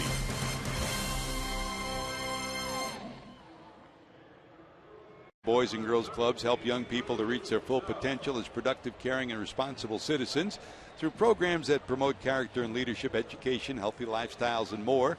For more information, visit foxsportsupports.com.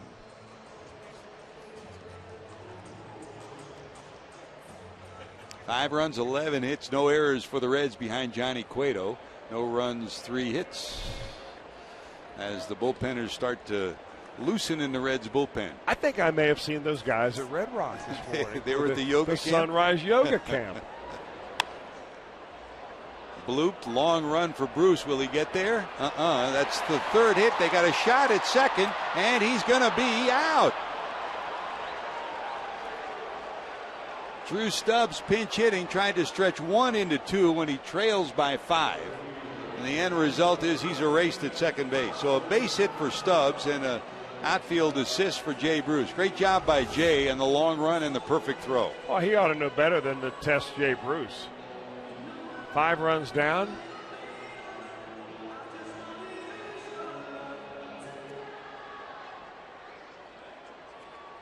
Perfect throw, great tag by Suarez, and Stubbs is erased. Boy. Even though the Rockies won last night, I mean, we talk a lot about the Butler base running, but the Rockies have not run the bases well all year long. Last night was another example of it, and there's an example where It cost them a base runner in a game they trail 5-0. Well, when you have a veteran player whose base running is his game, run the bases like that in a 5-0 ball game, why would you be surprised that the rest of the team can't run the bases? There's Blackman, bounced out, struck out 0 for 2.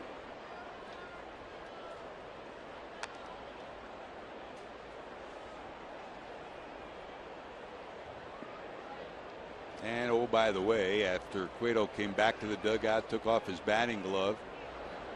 There's a rocket shot to right. Bruce there, got it. Maybe the hardest hit ball for the Rockies all night, but Bruce tracks it down. There's 2 away. Cueto waved off the Reds medical staff saying, I'm okay, and he looks like he's fine on the mound right now. George, time to send out birthday wishes to a longtime Reds fan. I presume he's down in Lexington, Kentucky. If not, he's near Lexington. Bobby Flynn, Doug Flynn's dad, who watches and listens to every game. And I mean, he might be the biggest Reds fan and most knowledgeable one out there. He taught his son a lot about the game, and we wish Bobby happy birthday number 88. Wow. Congratulations, Bobby. Happy birthday. The apple doesn't fall far from the tree. Great to have Doug part of Reds baseball again. Sure Man, is. it's great to watch him on Reds Weekly. Great to see him around the ballpark. Teach your son a little bit about fishing, will you, Bobby?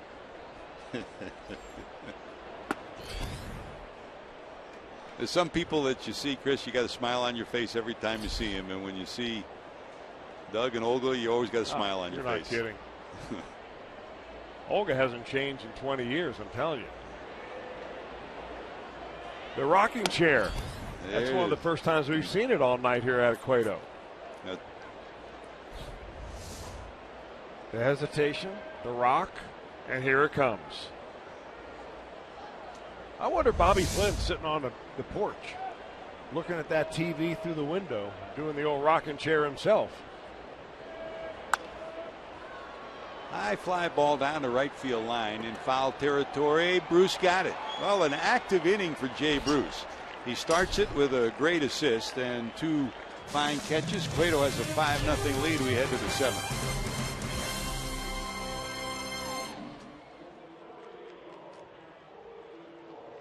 Scoreless till the 3rd.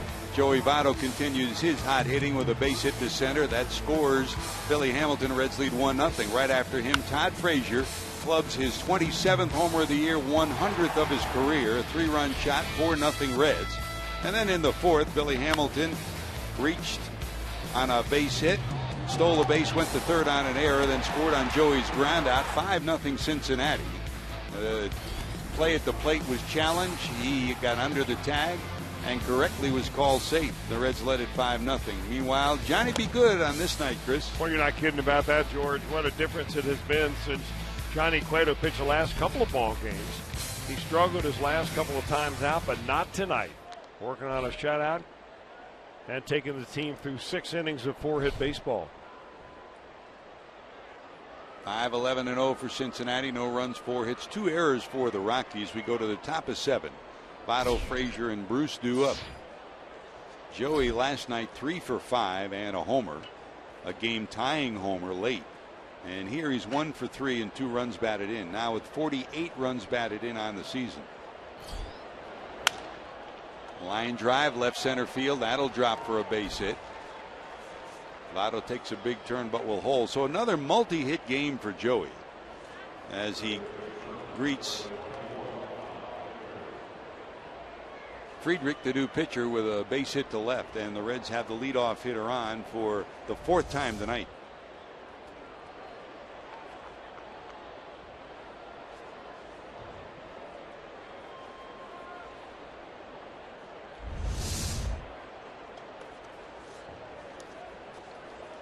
Well, A.J. Pollock had a brilliant first half. Paul Goldschmidt as well. But Joey Votto now with 36 multi-hit games leads everybody in the National League.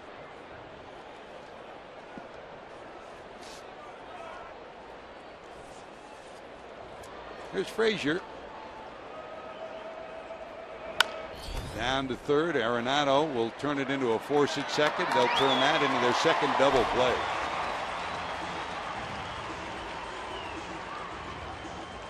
Five, 4, 3 is the twin killing, and there's 2 away. The base runner erased.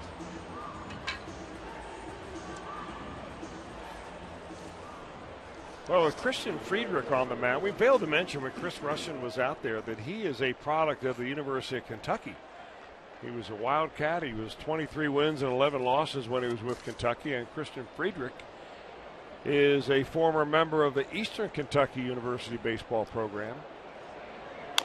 That's where the Rockies drafted him in the first round. Well, Friedrich, in spite of giving up a base hit, has a 1-2-3-7. To the bottom of 7 we go. Tulowitzki, Gonzalez, and Arenado due up to face Cueto. With highlights, instant analysis, live look-ins from around the league. MLB Whip Around is weeknights at 7 Eastern on Fox Sports 1 and streaming live on Fox Sports Go. Shoot it turn in late on tonight as you get the highlights of Cole Hamels' no-hitter. Beat the Chicago Cubs in a Wrigley Field gem for Cole Hamels. Now the rumors continue that Hamels, and the rumors have been true for 2 years, that he might be traded, and the rumors surrounding Johnny Cueto were really, if you joined us late, front and center here when the afternoon started. There were rumblings that Cueto might be dealt as early as today. In fact, before the game, Michael Lorenzen went out in the outfield and started the long toss before Cueto finally came out of the clubhouse and long toss and started the game. But Chris, even though it may be weighing heavily on him, he's pitched brilliantly tonight. I think it's a little easier emotionally for Johnny to pitch on the road in this type of circumstance than at home at Great American Ballpark. Last time it was against the Cleveland Indians right after the All-Star break. Before that, it was the Miami Marlins, and the Reds just simply did not look good the last couple of games in Miami. There was a general malaise surrounding that team, it seemed like, and actually it caused Brian Price to have a closed-door meeting in the game that after Johnny Cueto pitched on the Sunday before the All-Star break. But he is back on Cueto Hill tonight. Tulowitzki 0 for 2 and 0 for 6 in the series so far. Leads it off here in the 7th. 2 ground balls to the left side. 1 to Suarez and 1 to Frazier for Tulowitzki. And the rumors have been surrounding this guy too. I mean, he signed till 2020. This one hit pretty good. Back at the warning track, looking up his bird at the wall. He hauls it in. Tulowitzki bidding for his 13th homer, 0 for 3. And while he is under contract to 2020, the rumors persist that he might be dealt as well. It's funny, I think in this generation, every time you see that number 2, you'll think of Derek Jeter, won't you? Well, yeah, for a long time anyway. Tulowitzki honors Jeter with that number 2. When will he be in the Hall of Fame, Derek Jeter? He's got to wait 5 years, right? Is this year his first year of wait? Yep. And for us, I mean, we started tonight on Reds Lab before the game with Jeff Pecora and Brian Giesenslaw talking about this Hall of Fame weekend. Next weekend it becomes a Reds tinted Hall of Fame as well, because Ken Griffey Jr. will be heading in undoubtedly on his first ballot. What do you remember most about the battles with Biggio, Smoltz, Johnson, and Pedro? You know, interesting, George. I looked it up. I can't remember what they did against each other, but I can tell you that Biggio never got a hit off of Randy Johnson, but he hit 300 off of Pedro Martinez. And I think he was pretty good against Smoltz overall. One thing I remember about Smoltz, back in the days when Jack McKeon was coaching or was managing the Reds, he kind of poo-pooed players playing golf. He never really liked that. Well, Smoltz, when he would come into Cincinnati, he was famous for playing golf. And he went out to Traditions Golf Club one day, day before he pitched against the Reds, and he played golf. And then that next night, I asked him, how'd you play? And he said, well, I shot 72. I said, oh, that's pretty good. And 71. He not only played 18 holes, he played 36 holes the day before. He goes out and throws a 2-hit shutout against the Reds. So I went to Jack McKeon and said, Jack, Maybe we're missing something here. He was a joy to be around, wasn't he? I mean, and all of those guys were, I mean, we talk about Biggio and Bagwell and Ausmus being the leaders in that Houston clubhouse. Always, oh, look out. That got Arenado. Was it on the hand or the forearm? Fastball up and in, and it looked like, take another look, see where it did clip him. Right on the hand as he dropped the hand. Yeah, try to get your hands out of the way right there, and it looked like that ball was just boring right in on him. And it really wasn't that far in. It just as he dropped his hands, couldn't get his hands out of the way.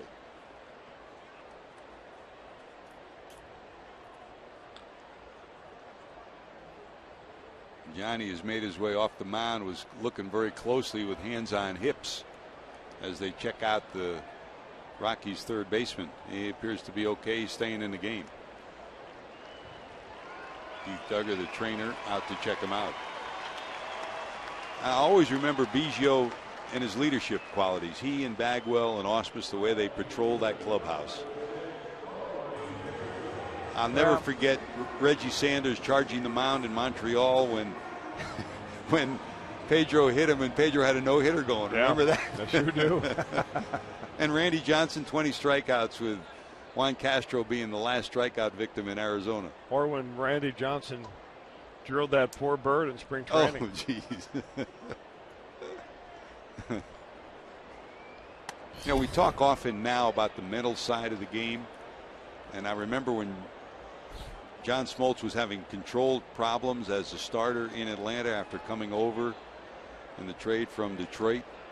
And I remember Jack Llewellyn, who was one of the first guys who really started the mental approach back in the 80s to so many of the young players that came up. And Jack Llewellyn really herded him through a difficult time in his career. And I would imagine in his speech he'll probably say something about Jack. But I remember asking Jack what he told John Smoltz. He said, I didn't really tell him anything. I asked him questions because he was having trouble with control. He was walking batters, getting behind batters. And he said, I asked him, what do you stand on the mound? What do you see? He says, oh, I see the stands. I see the fans. I see the field. He said, no, focus. Bring it in closer. He said, well, okay, what? No, get tighter. He says, okay, I see the field. I see the batter and the umpire. No, tighter. I see the catcher. No, tighter. I see the glove. And that's where he started. He had him concentrate on the glove. Take away all the other, and not just that moment of throwing a pitch, but the moment of focusing on what your job is. And he had him zero in on the glove, zero in on hitting that spot. Well, the great ones eliminate the noise and slow the game down.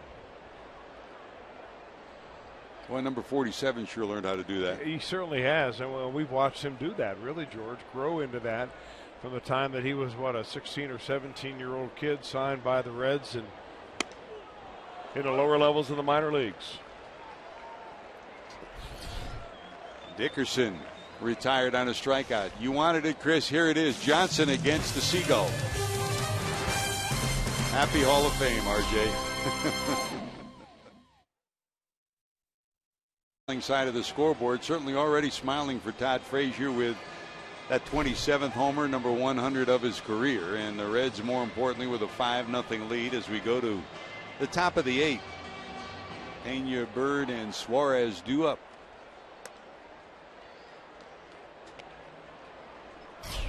Meanwhile, Johnny's been in control.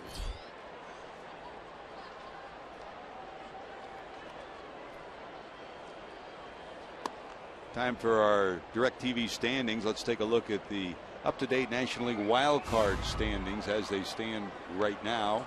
Sponsored by DirecTV. The Pirates +3.5. San Francisco in the second wild card slot. The Cubs a game and a half back after their loss today. Mets 4 and the Atlanta Braves 7.5 back. Here's Johan Flande, the third pitcher of the day. Russin started, and one of 4 left-handers out of this bullpen taken over. Flande, 9 years in the minor leagues, Chris, and finally has gotten his chance here at the major league level. You know, if you're a reliever that has bounced around some different organizations and you're looking for maybe an opportunity to make the major leagues, there are worse places to be than with the Colorado Rockies. I mean, because they run through a lot of pitchers. I mean, it's just a product of being here in Colorado.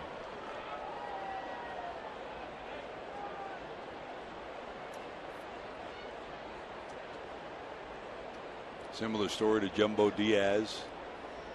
And even talking to Drew Stubbs when we came to town yesterday, swing and a miss, 2 balls and 2 strikes.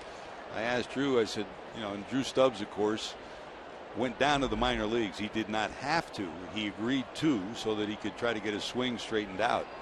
I said, what was the most difficult thing to deal with? And he said, the travel. You know, we're spoiled up here. Taking planes and, you know, everything is done for us down there. You're sometimes leaving at 4 o'clock in the morning from your hotel, taking 2 flights and playing that night. Said you learn to appreciate what you have here, and you kind of tell the guys that story when you get back. That fastball is wide to Pena. Full count, 3-2. You know, when you're in the minor leagues, though, and you're stuck down in the minor leagues, and Blonde signed when he was 20 years old, and he was with the Dominican Summer League with the Philadelphia Phillies. Then he went with Atlanta for a few years. And then finally over here to Colorado. But, you know, you're just looking for a break. You know, you may have a favorite team or a favorite manager or a favorite player, but you're just looking somewhere where you can get out of AA or AAA and a shot in the major leagues. And it really doesn't matter because he knows so well. I mean,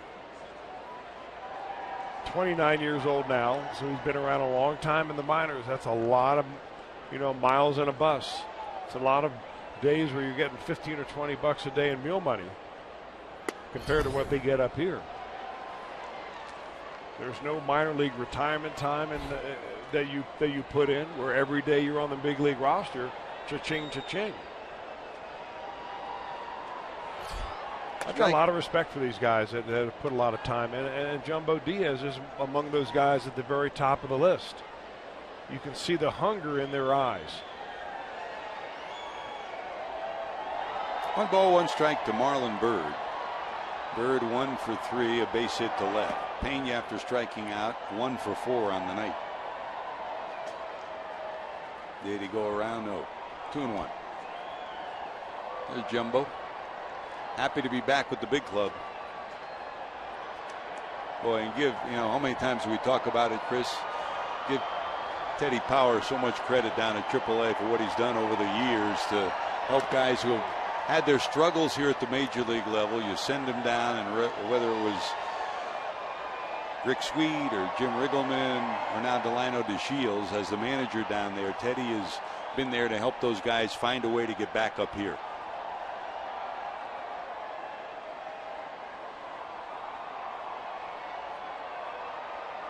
You know, and those minor league coaches are also waiting for a call to major leagues. May not be with the organization they're with right now, but I mean, a lot of those guys are lifers down there. They don't necessarily want to spend it all down in the minor leagues. Down to third, throwing the dirt, but it's picked by Paulson. 2 away, and here comes Suarez. Great American Ballpark is the place to be for students on Wednesdays with the new student discount days presented by First Student. All students can purchase discounted tickets for all Wednesday Red home games just by showing their school ID at the box office. For more information, visit reds.com/students. The worst part of this time of year, you start going into the stores and they got all the back to school stuff out there, huh?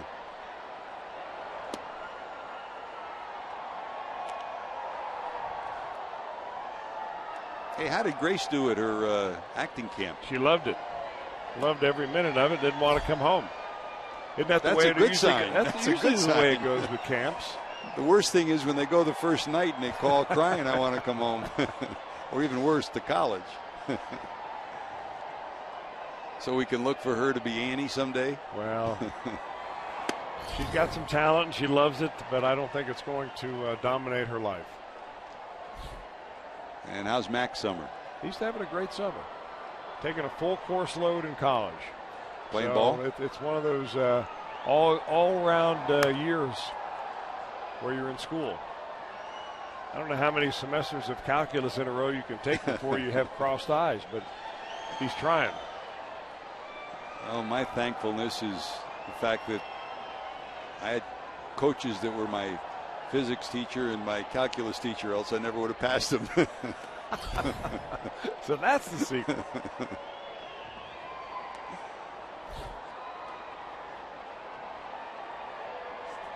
Full count 3-2 to Suarez. Reached down an error single to left and grounded to short. And they overshift to the left side against him. Swing and a miss, held on by Hundley. And it's a 1-2-3 inning. One of the rarities on this night. 5-0 Reds.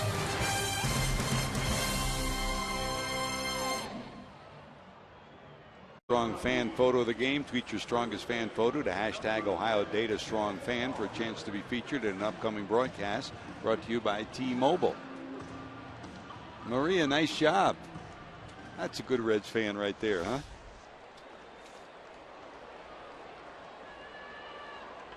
Here we go to the bottom of 8. Paulson to lead it off in the 7th spot. Hundley and then the pitcher spot. A little bit of this, a little bit of that for Johnny Cueto. Well, you know, when you're in control, you feel like you can throw just about anything you have in your arsenal for a strike and get an out of it. And that's the kind of night that Johnny Cueto has. And to have that here at Coors Field is very unusual, even for a caliber pitcher like Johnny Cueto. I mean, Cueto in the 8th inning now, you wonder if he might be sniffing around for a complete game. He's only at 86 pitches, so it certainly is within the realm. But do you do that with Cueto? Maybe as somebody that you're thinking about trading, an asset that you want to keep healthy? 1 ball, 2 strikes. Paulson tonight, lined to short, bounced into a 3-6-3 double play, 0 for 2. Now, Johnny has a complete game already this year. He had 4 last year. Those 4 complete games last year that he had are more than the Rockies team has had in the last 4 years. That's how difficult it is to have a complete game here at Coors Field. The hits for the Rockies tonight: a single to right by Arenado in the 2nd, a base hit to center by Gonzalez in the 4th, a single by Dickerson to left in the 5th, and a base hit by Drew Stubbs in the 8th. A little blip, I think, in the mental approach of Johnny Cueto right there. You know, he kind of goofing around with him early in the at-bat, and all of a sudden the at-bat gets away from him. When he's needed it, he's gotten 2 double play balls. Here's Hundley, fly ball to center, fly ball to right, 0 for 2.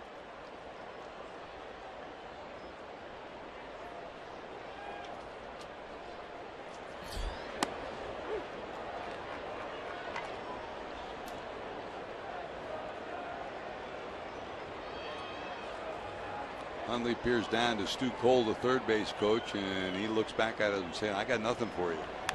Just swing the bat. We're down by 5. Get something going.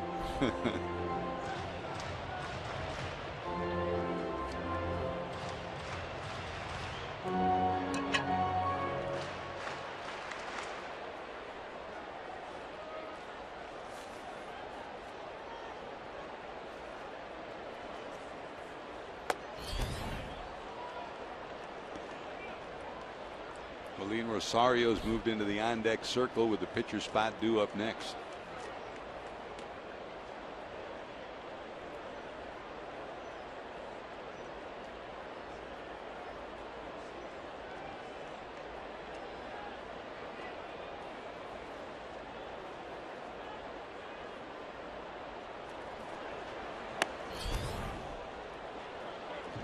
Yes, missing, and we'll even up at 2 balls and 2 strikes.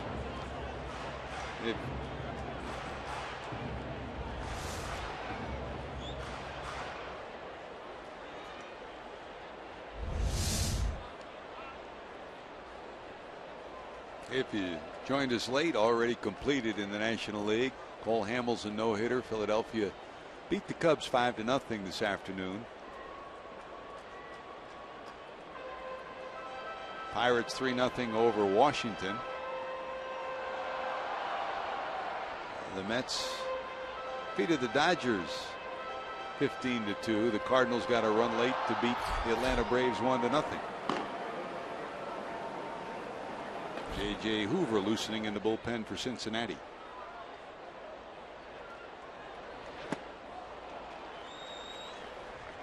He gets outs when he needs it. What a pitch right there. I mean, it looked like a fastball, smelled like a fastball, but it ended up being a changeup, and Hundley is way out in front of it. And I'm wondering, look at the reaction there by Brian Pena. Say, hey, he just went to the mound, had a little conversation with Johnny, and I'm wondering if maybe he convinced Johnny to embrace the idea of using that pitch in that situation to get an out.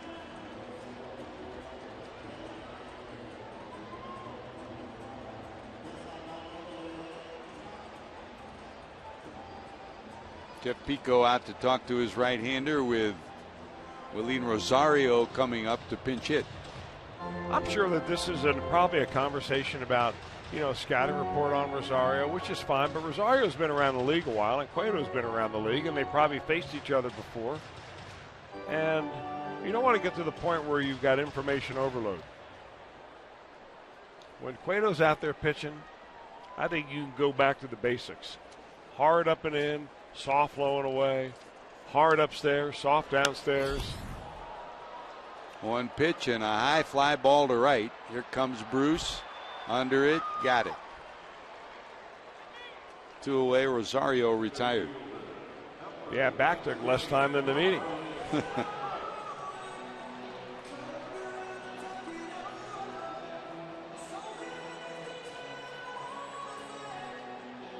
Cueto was looking out towards the outfield, and Suarez tossed the ball right by him, and Pena backed him up. He said, my fault, my bad.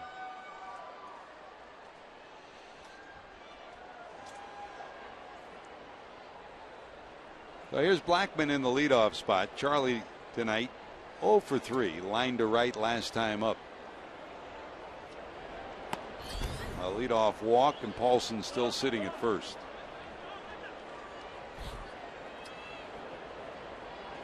Those other games that are still underway in the National League, Arizona leads Milwaukee 2-0. They're in the 7th. And San Diego leads Miami 2-0 going into the 8th inning.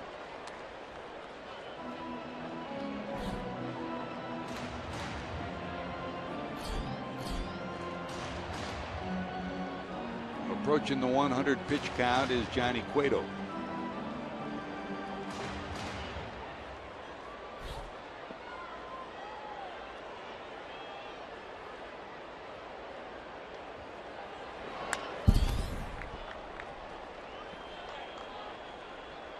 But around the batting cage before the game today, Blackman, Dickerson, Arenado all saying the same thing. It's kind of exciting to face a Johnny Cueto. Not exciting because you're in for a tough night, but it's a chess match all night long. You have to have a game plan and an approach to deal with him. And Cueto's won it battle after battle, inning after inning so far tonight. Johnny at 99 pitches has a 5-0 lead after 8.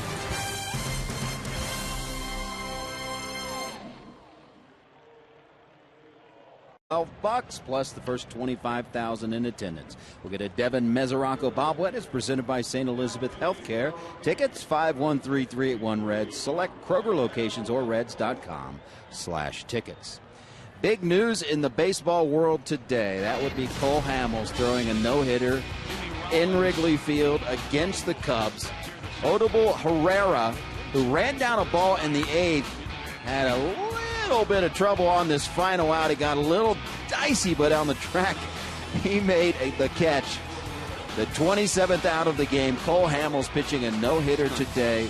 And prior to today, the Cubs had the longest streak without being no-hit. They hadn't been no-hit since Sandy Koufax threw a perfect game against them in 1965.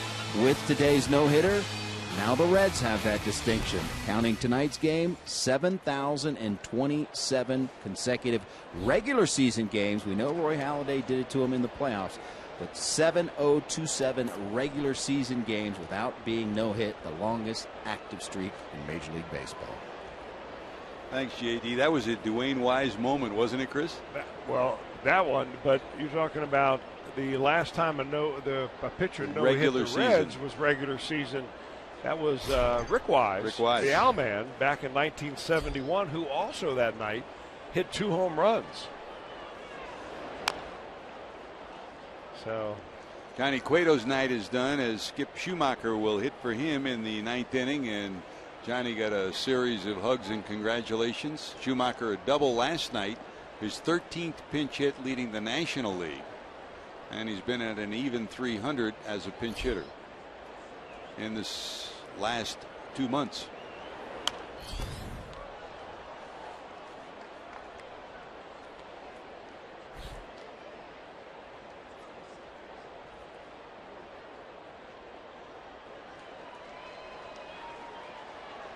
Rafael Betancourt, sometime starter, sometime reliever, back on this roster, back in the bullpen for the Rockies, becomes their 4th pitcher of the night.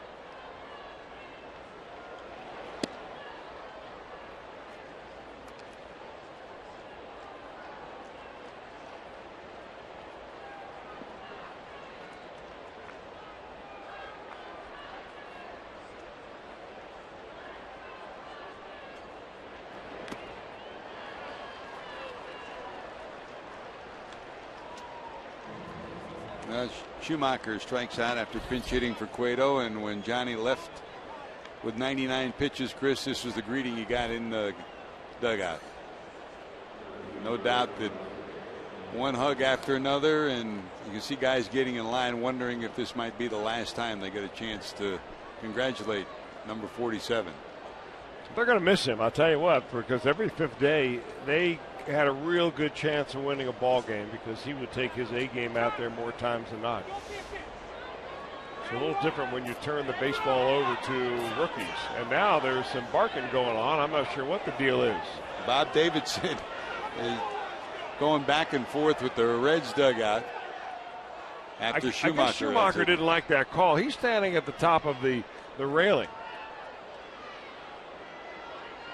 Ryan Price jumping out to try to short circuit anything right here. Brian was serious. He took his glasses off. You know, it might be 5-0, but if you don't feel like you got a fair call at home plate, you're chapped. Especially when you feel like you had the bat taken out of your hand, and you can appreciate where Schumacher's coming from. This guy's wired tight now. He's a winning player, and he wants to succeed every time he goes out there. And the at-bats are infrequent. So you take away an at-bat, you take away a night. Not like he's got 4 or 5 at-bats. You're exactly right. And we talk about Biggio and his leadership capabilities. That guy's out of the same mold.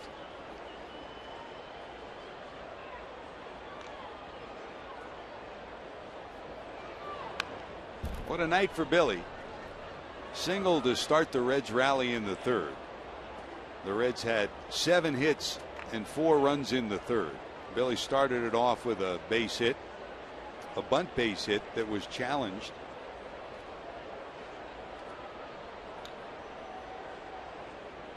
Ends up with 3 hits, 3 singles on the night. His 3rd 3-hit game this season. For Billy, that inning included a base hit by Phillips, a single by Votto to make it 1-0. Then the 3-run home run by Frazier made it 4-0.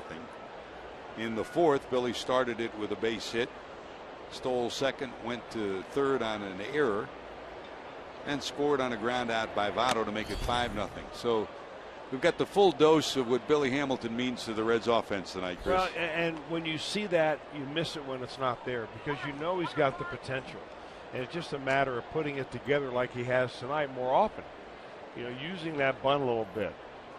And this is coming back from a night last night where he did not have a good night. I mean, he bunted right through a suicide squeeze on a pitch that was right down Broadway. So he comes back, doesn't let it bother him, turns his page, and you just hope to see more of that. He's not happy either. Back-to-back strikeouts, this one with Hamilton looking. So Billy 3 for 4. He's never had a 4-hit game. It's his third 3-hit game of the season, 2 away. That's a ninth inning strike zone right there. Yep. In a 5-0 game. Get an early start time here at Coors Field, 6 o'clock. Dinner reservations are waiting somewhere. And, you know, in the old days, Chris, the umpires could take charge of a game that way. Now, next day after they have home plate, they get the disc that grades them on every pitch of the night. Yeah. You could go from a 93 or a 94 down to an 84 rating with just a couple of at bats. Swing and a pop up by Phillips. Will anybody get there? A sliding catch by Blackman. Blackman, I think, thought Dickerson was going to get there, but he turned on the Jets and saves a base hit. 5-0 Reds. It's up to the bullpen to close it out.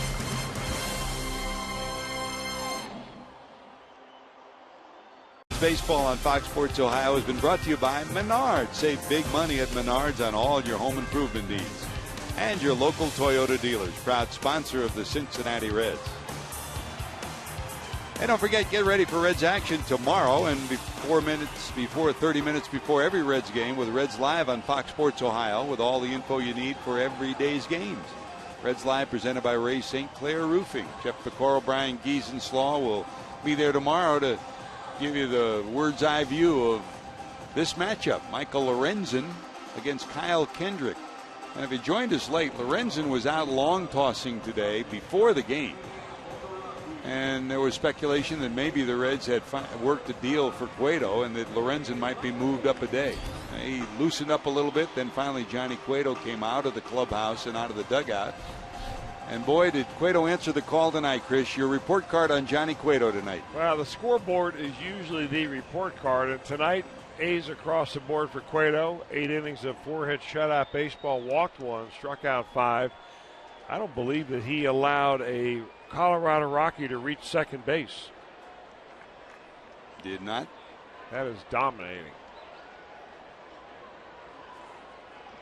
Here's Jumbo. Diaz will come in the 9th inning with a 5-0 lead. LeMahieu in the number 2 spot, Tulowitzki, and then Gonzalez.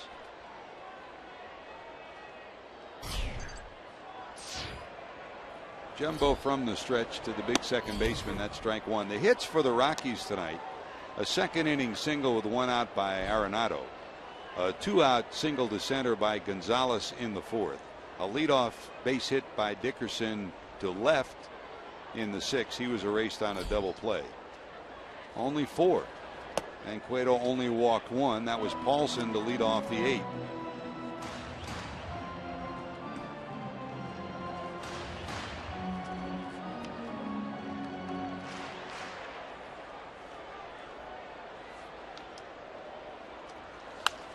Line drive. Frazier. Phillips can't get it. It's into right for a base hit. And LeMahieu has his first hit of the night, and the leadoff hitter's on in the 9th.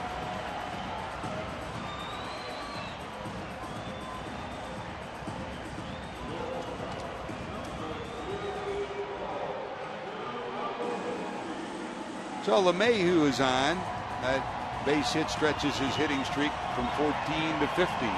And here comes Tulowitzki facing Jumbo. Diaz has not allowed a run since coming back from Louisville following the All-Star break, trying to keep that streak alive here. Tulowitzki looking for his first hit of the series. 0 for 7. There's the strike. Now the Reds are taking no chances. Chapman has got up and now beginning to throw in the bullpen.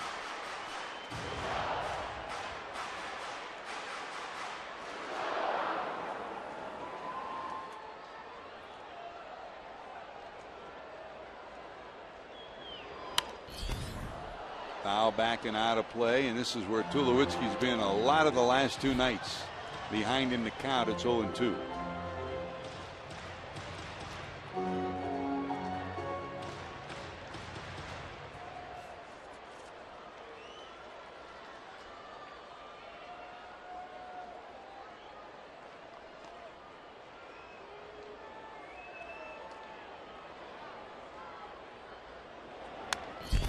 In on the hands, foul back, count stays 0-2. Down at Louisville, Jumbo did the job for Delano DeShields. 13 games, a 1.13 earned run average, and he converted 8 of 9 save opportunities.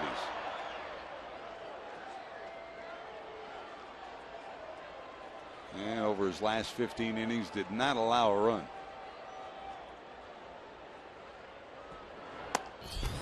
Elevates and strikes him out. So 2 drought nights for Tulowitzki. Well, reaching back for a little extra. Jumbo firing up there. That flamethrower brought to you by Cholula Hot Sauce. Almost triple digits. You think that we could round up, don't you? It's kind of like your grades in school. I wouldn't know what a 99 was. I'm talking about 69 to 70. From a D to a C ain't bad. Here's Carlos Gonzalez. Big hit last night for the Rockies. He had 2 of them. 2 home runs, now 16 on the year. He's got one of the 4 hits, one of the 5 hits today. A base hit to center field. He lined out and grounded out his other 2 plate appearances.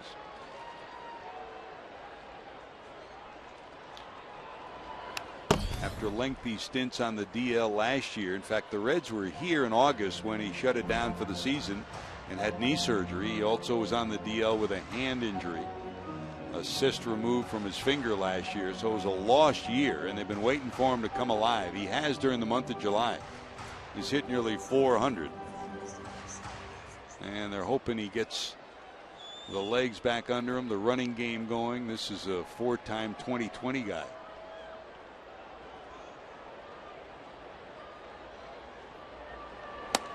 Swing and a miss. He's got some giddy up tonight, huh? Well, especially if you chase that pitch upstairs, it's just nearly impossible to get on top of. Gonzalez has gotten better because his legs have gotten healthier. And when he first came back, he tried to get his legs into his swing so much, he got down and crouched down too much. They looked at some tape. They straightened him up a little bit, and that's one reason why he's swinging the bat a little better, just more upright. 1-2.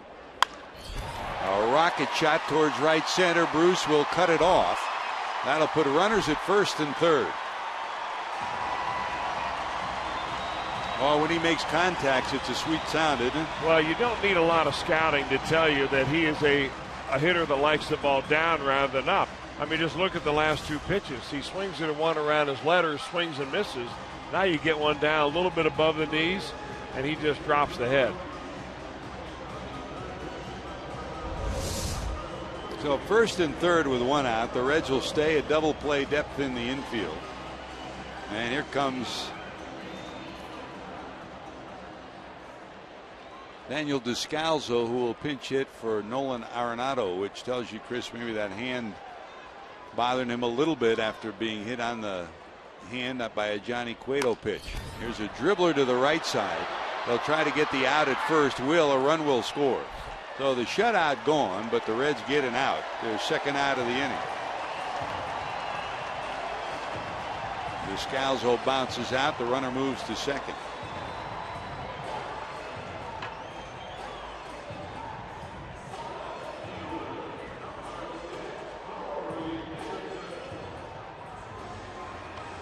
And that'll bring up Corey Dickerson, who popped up, singled, and struck out.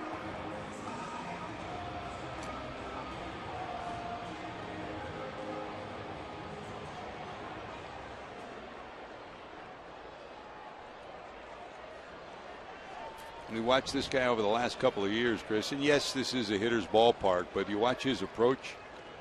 I mean, this is a kind of a hitter that if he stays healthy and playing in this park, I mean, he could join the long list of batting champions that the Rockies have.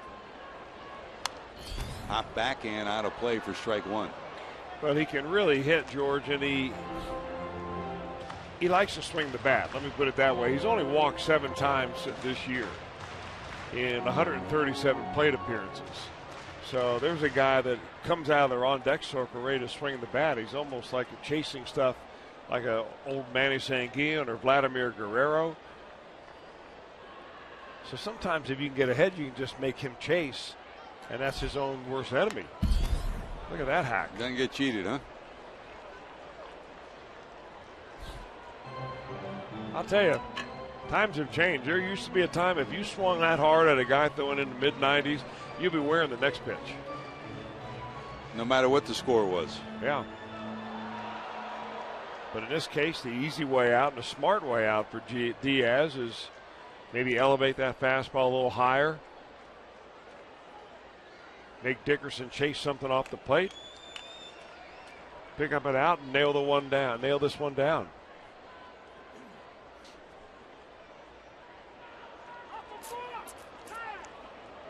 No balls, 2 strikes to Dickerson. No, that was a balk. That's it, Bob Davidson. Started and stopped. And a true balk from Jumbo Diaz. Take a look. He started it was the first flinch that Jumbo did, and that's what Davidson picked up. And I think he's right. They call him balking Bob, and that's clearly a balk. Bounce it down to short. Tricky hop off the leg of Suarez. A run's going to score.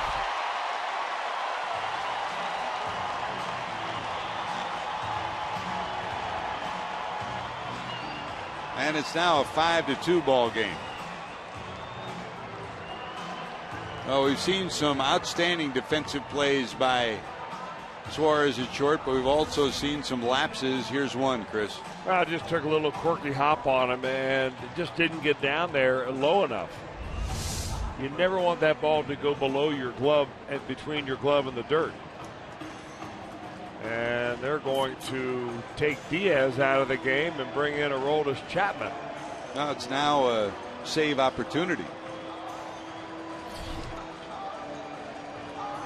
So time for our Skyline Chili call to the bullpen. You're watching Reds baseball on Fox Sports Ohio.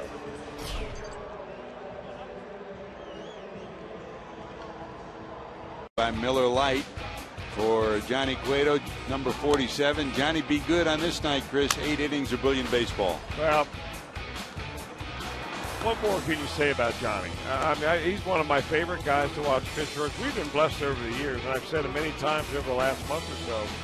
Cueto, Bronson Arroyo, Jose Rijo, 3 of the Reds that I look back on and just really look forward to their starts. And I'm not the only one. I'm sure Reds country is full of people thinking the same thing about Johnny Cueto.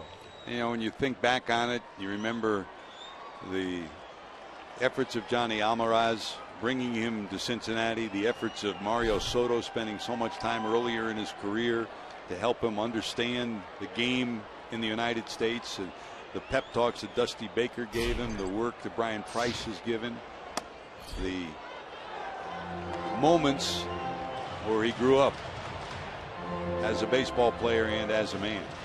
Here's Michael McHenry, who will pinch hit. McHenry, backup catcher and pinch hitter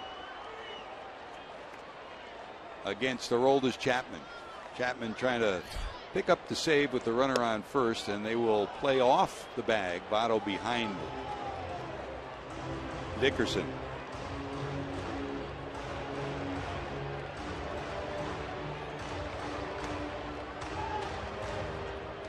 Five runs, 12 hits, and an error for the Reds. 2 runs, 6 hits, and 2 errors for the Rockies on this night. Runner going. There's a bouncer. Votto gloves it. Chapman to the bag and taps it. That'll do it. Well, it only took him 3 pitches, and Aroldis Chapman will get the job done. He'll finish off what was a remarkable night for Johnny Cueto and Todd Frazier. Frazier, a big 3-run home run to give the Reds a 4-0 lead. For Frazier, on the year, his 27th homer, but more importantly, the 100th career homer, and he did get the baseball thanks to Jim Day, who went trekking out to the right field seats. And Rob Butcher arranged a trade of a baseball signed by Frazier, and he's got that for his mantle. And the Reds have a W for their mantle on this day, Chris. That's a nice comeback after losing that game last night in kind of an embarrassing fashion. So you start a road trip with tomorrow being the rubber game of a 3-game set here in Colorado before you head to St. Louis. It'll be good to see these guys come back out here tomorrow with the same kind of intensity they had tonight. A whole lot more to talk about coming up. Reds Live, presented by Performance Kings Honda.